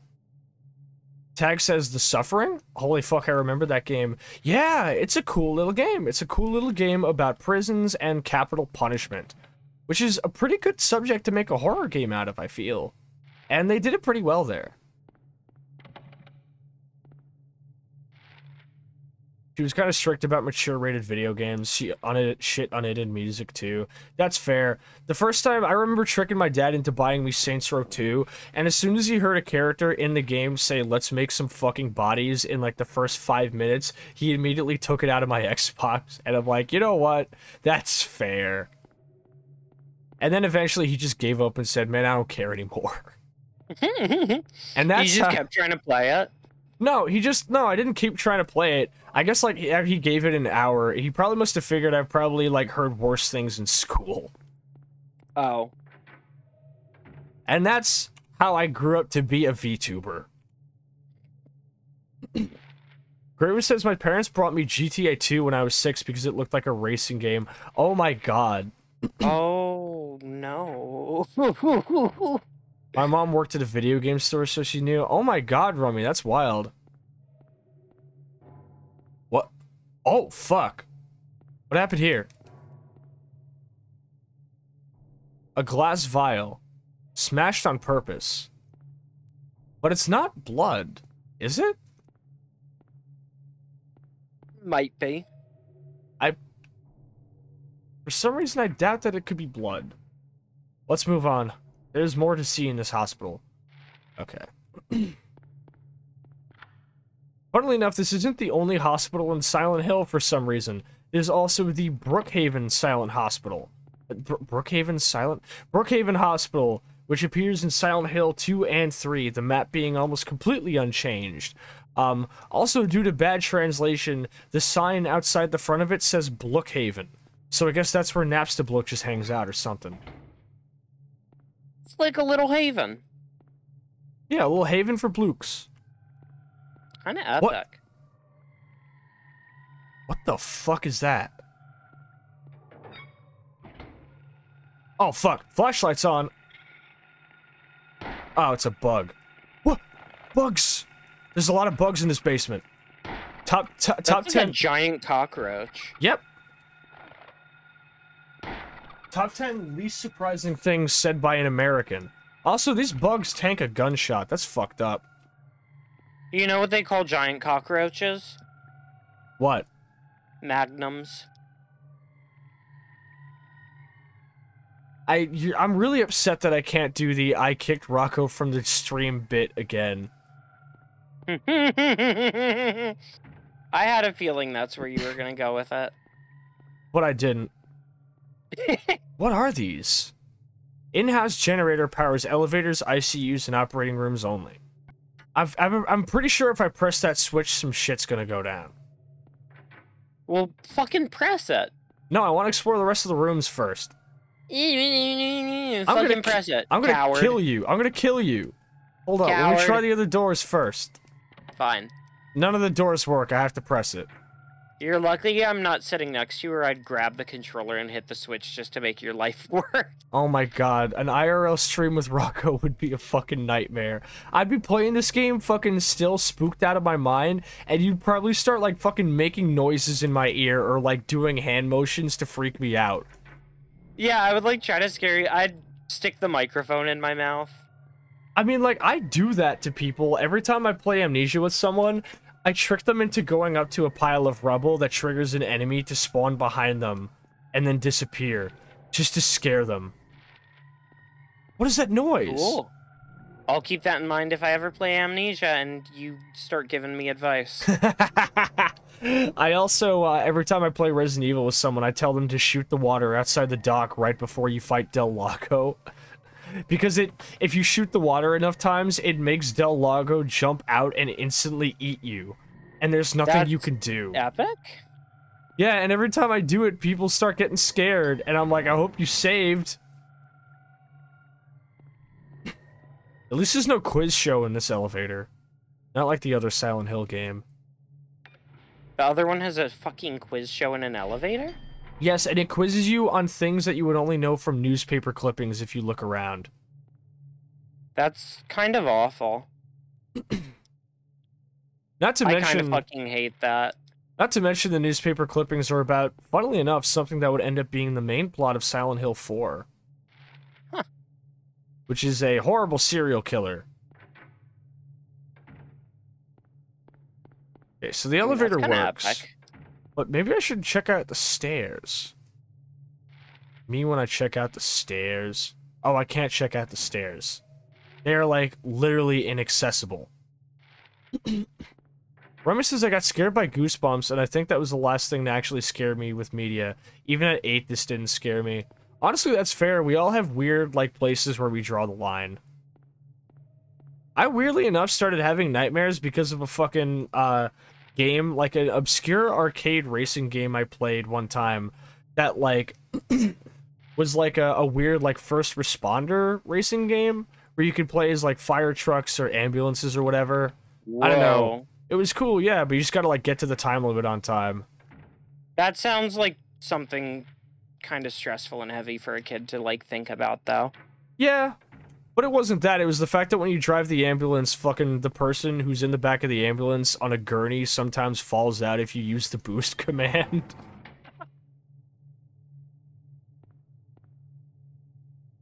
I was getting scared by fucking everything. That's so fucking funny.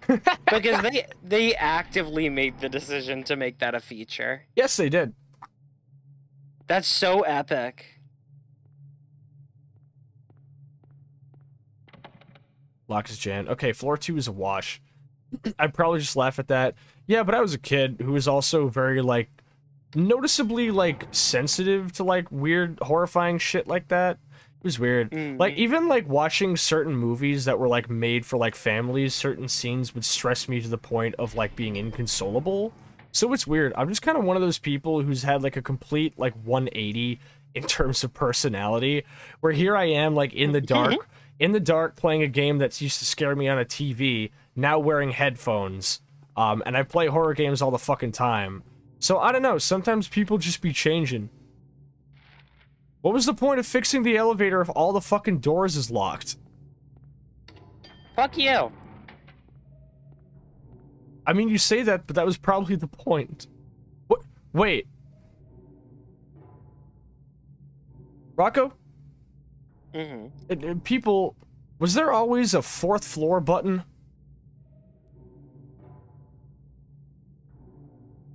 Drift says it's okay, Sasha. I got traumatized by Little Shop of Horrors. I don't know. Let's go to the 4th floor. I swear to God there wasn't a 4th floor. Well, there is one. Let's go. Something fucky is happening here. I don't like that it's taking too long to load. Cutscene! I was playing with my friend Sasha, and there was a secret 4th floor, and when we clicked on it, the game crashed, and then a cutscene played, and then Sans showed up, and his eyes were bloody, and Skeleton was you! I was hoping you were gonna say something about bleeding eyes. Of fucking course I was. One time, my friend That was Sasha... way too hard. One time, my friend Sasha and I were playing Silent Hill, and all of a sudden... Wait, do this in a Chill's voice. I'm trying to. All of a sudden, a 5th floor appeared. I can't do a good Chill's voice. All of a sudden, a 5th floor appeared. It wasn't a 5th floor, it's a 4th floor, even, and we still fucked it up. Even scarier, that there were 2 extra floors. My friend and I went to 2 different floors. I went to the 5th floor, and he went to the 4th floor. There was nothing on the floor that I explored, but when I returned, the button was gone, and Skeleton was you. Okay, now we need to do it in the voice of that YouTuber who's called They Will Kill You. And he does like the top 10s, and he's got a British voice, so he sounds really angry. So he's like, who the fuck is that? You'll know when because it's like, number 7, student watches porn and gets naked. Number 13, Mac Pizza and Mac Spaghetti. And like every time he like describes the scenarios, it sounds like he was there and he saw it and he hated it. Hold on, I'll send it to you. Probably why he's successful. Yeah, and he uses the same music for every fucking video. Oh, Based. that was a door locking. As a person who fucking makes content, what I fucking wouldn't give to be able to just fucking take a template with my content and just make the same thing repeatedly. Oh yeah, why do you think I do the same game every Tuesday? What's like your, like... Oh no. Like, I feel like I would have a hard time doing, like, Monster Hunter every single fucking, like if I did Monster Hunter once a week. What's my what? What's, like, the trick for you just being able to, like, always find new shit to say about Stalker? I don't really know. It's not a gargantuan game. I mean, it's not even really just finding new shit to say. It's just a game that has a lot to do in it, and I like playing it. And there's always, like, at least something I can find to talk about it. Not to mention there's, like, you know, it's quite a long game, and because of the nature of it being a little bit more random because of how, you know, it's, like, how encounters and missions and everything can always play out differently. There's always, like, just kind of new things to happen every time I play it. Not to mention, I really want to finish it, so it's a longer game. I don't know, it's just, Stalker Tuesdays are, like, streams that I notice usually tend to have pretty lower viewership. Which is weird considering I would figure the Stalker community is starting to get a lot, you know, higher in terms of, like, its, fucking player base and shit, and at least public interest. But it doesn't bother me at all, just because Stalker Tuesdays are days where I kind of don't have to worry about co-hosts or any, like, massive banter or skits. It's just, I sit down, I play my favorite game, and we just kind of shoot the shit and... Uh-oh. Yeah. I don't like that sound. Like, a week ago, I tried doing Cave Story on stream. And what I kind of, like, that was my favorite fucking game. Oh, fuck. And I kind of realized that I had been looking at that game with some severely rose-tinted goggles. And I just, like, wasn't having as much fun as I expected. And that shit, like, fucking burnt me out. I hate this song. It's called Don't Cry. Kinda fucks. Or not. I'm actually not getting audio on Discord anymore, lol. What? Hold up. Let me fix that for you. It's probably something that happened when I unplugged my headphones. Hold up. Yeah, fucking probably. There you go. I like shooting the shit. Yeah, it's just like, just fucking come on down. I play some Stalker. We all get to talk about stuff. It's a nice low energy, like, it's weird because the actual vibe of it is supposed to be low energy and just, like, kind of chill and vibing out. But I'm also playing a game that's incredibly stressful. Whoa! Kind of like now. Yes. What made that sound effect? I feel like that's kind of the approach I want to take to streaming, is just to, like, fucking just have my friends on constantly and just, like, vibe, but also chat is there. Yeah. I'm actually thinking of trying out just chatting streams. I might do a cool little, like, what is it? Zoom in on the TV in the bar, and that's, like, how we pull up, like, a little media thing that shows off whatever we're watching. Yeah. Every time I fucking see that TV, I assume, like, that shit is about to happen. It, like, really lends itself to that. I really like that that's the impression it gives. Whoa, whoa, get away from me. Get away from me.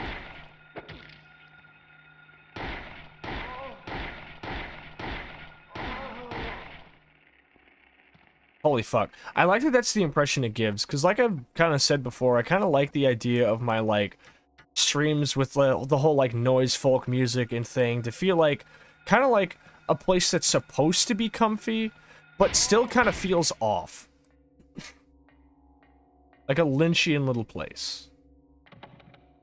So in case y'all couldn't tell, I hate the parasite nurses. I fucking hate them. So we didn't even get a fucking siren when we switched over to the other world this time. It just happened while we were in an elevator. There was no signposting, nothing, it just happened. So I guess we just gotta eat shit. Yeah, fucking cry about it. So that happens at fixed points, right? It's Yes. not like random. Okay. Oh no. In Silent Hill Origins, you actually control it, and you have to like, it's like a puzzle like oriented thing, which is cool. It's too bad Silent Hill Origins fucking sucked. Come here for all your hot Silent Hill takes. Can I ask you for a huge fucking solid? Yeah, what's up?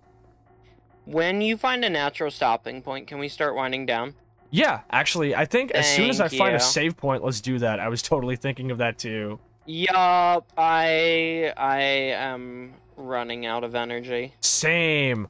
I was like, we got to see the hospital turn into the spooky hospital. I think we're good. Now I just gotta find a safe spot. Yup. Something tells me going back to the elevator isn't gonna cut it. If nothing else, if we end up like hitting like midnight or something, I think we can probably just end it there anyway. I mean, that's 6 minutes from right the fuck now. Yeah. Like, okay, I don't know how frequent save points are in this game.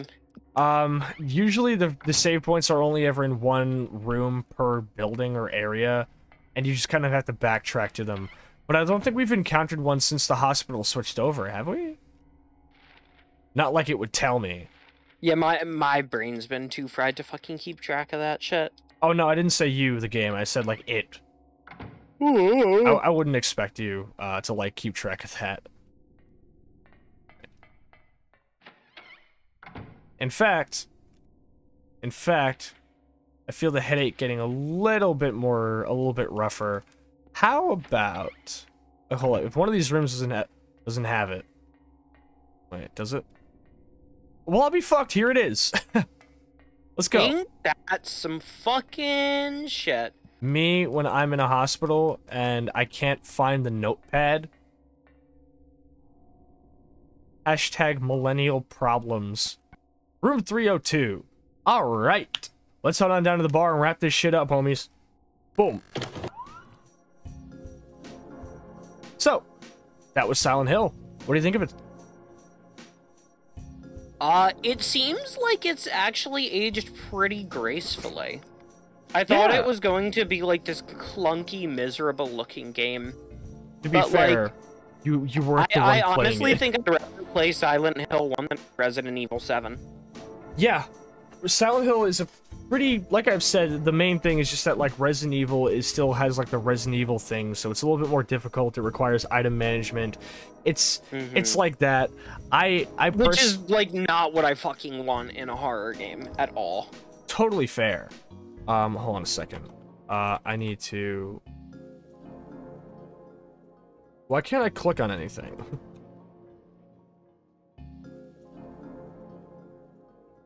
Okay, there we go. Yeah, I personally find it to be a really solid series, at least the first 4 games. Link says this was slang. Drew says, I thought you were slandering RE5 for a second, and you said 7. No, 5 sucks, 7 good. You heard it here first, folks. But yeah, honestly, and I do still think you should definitely at least give 2 a try. I will definitely give you pointers and help if you need it, just because it can still be a little bit of a clunky little game. But I personally love Silent Hill 2. It's music, it's atmosphere, it's a game that's gotten me through some stuff. So which is weird. Which is weird considering what it's about. But regardless, I'm glad you enjoyed your time on here, and it's been wonderful to fucking have you on again. I can't wait till I can do it once again sometime in the future, hopefully. I'm gonna give you another massive shout out in the chat. And just in case we've got some new people who don't know, why don't you tell people who you are? No! Nah, I'm kidding. My name's Rocco. I think I'm the only armadillo out there in the community. I'm just a funky little guy. I like to do Metroidvanias. I like to do Souls-likes. I do a fuck ton of Monster Hunter. I do whatever the fuck I want. I have some fucking big-ass shit planned in the near future. So, if you want to see some shit go down, consider fucking swinging by, saying hi.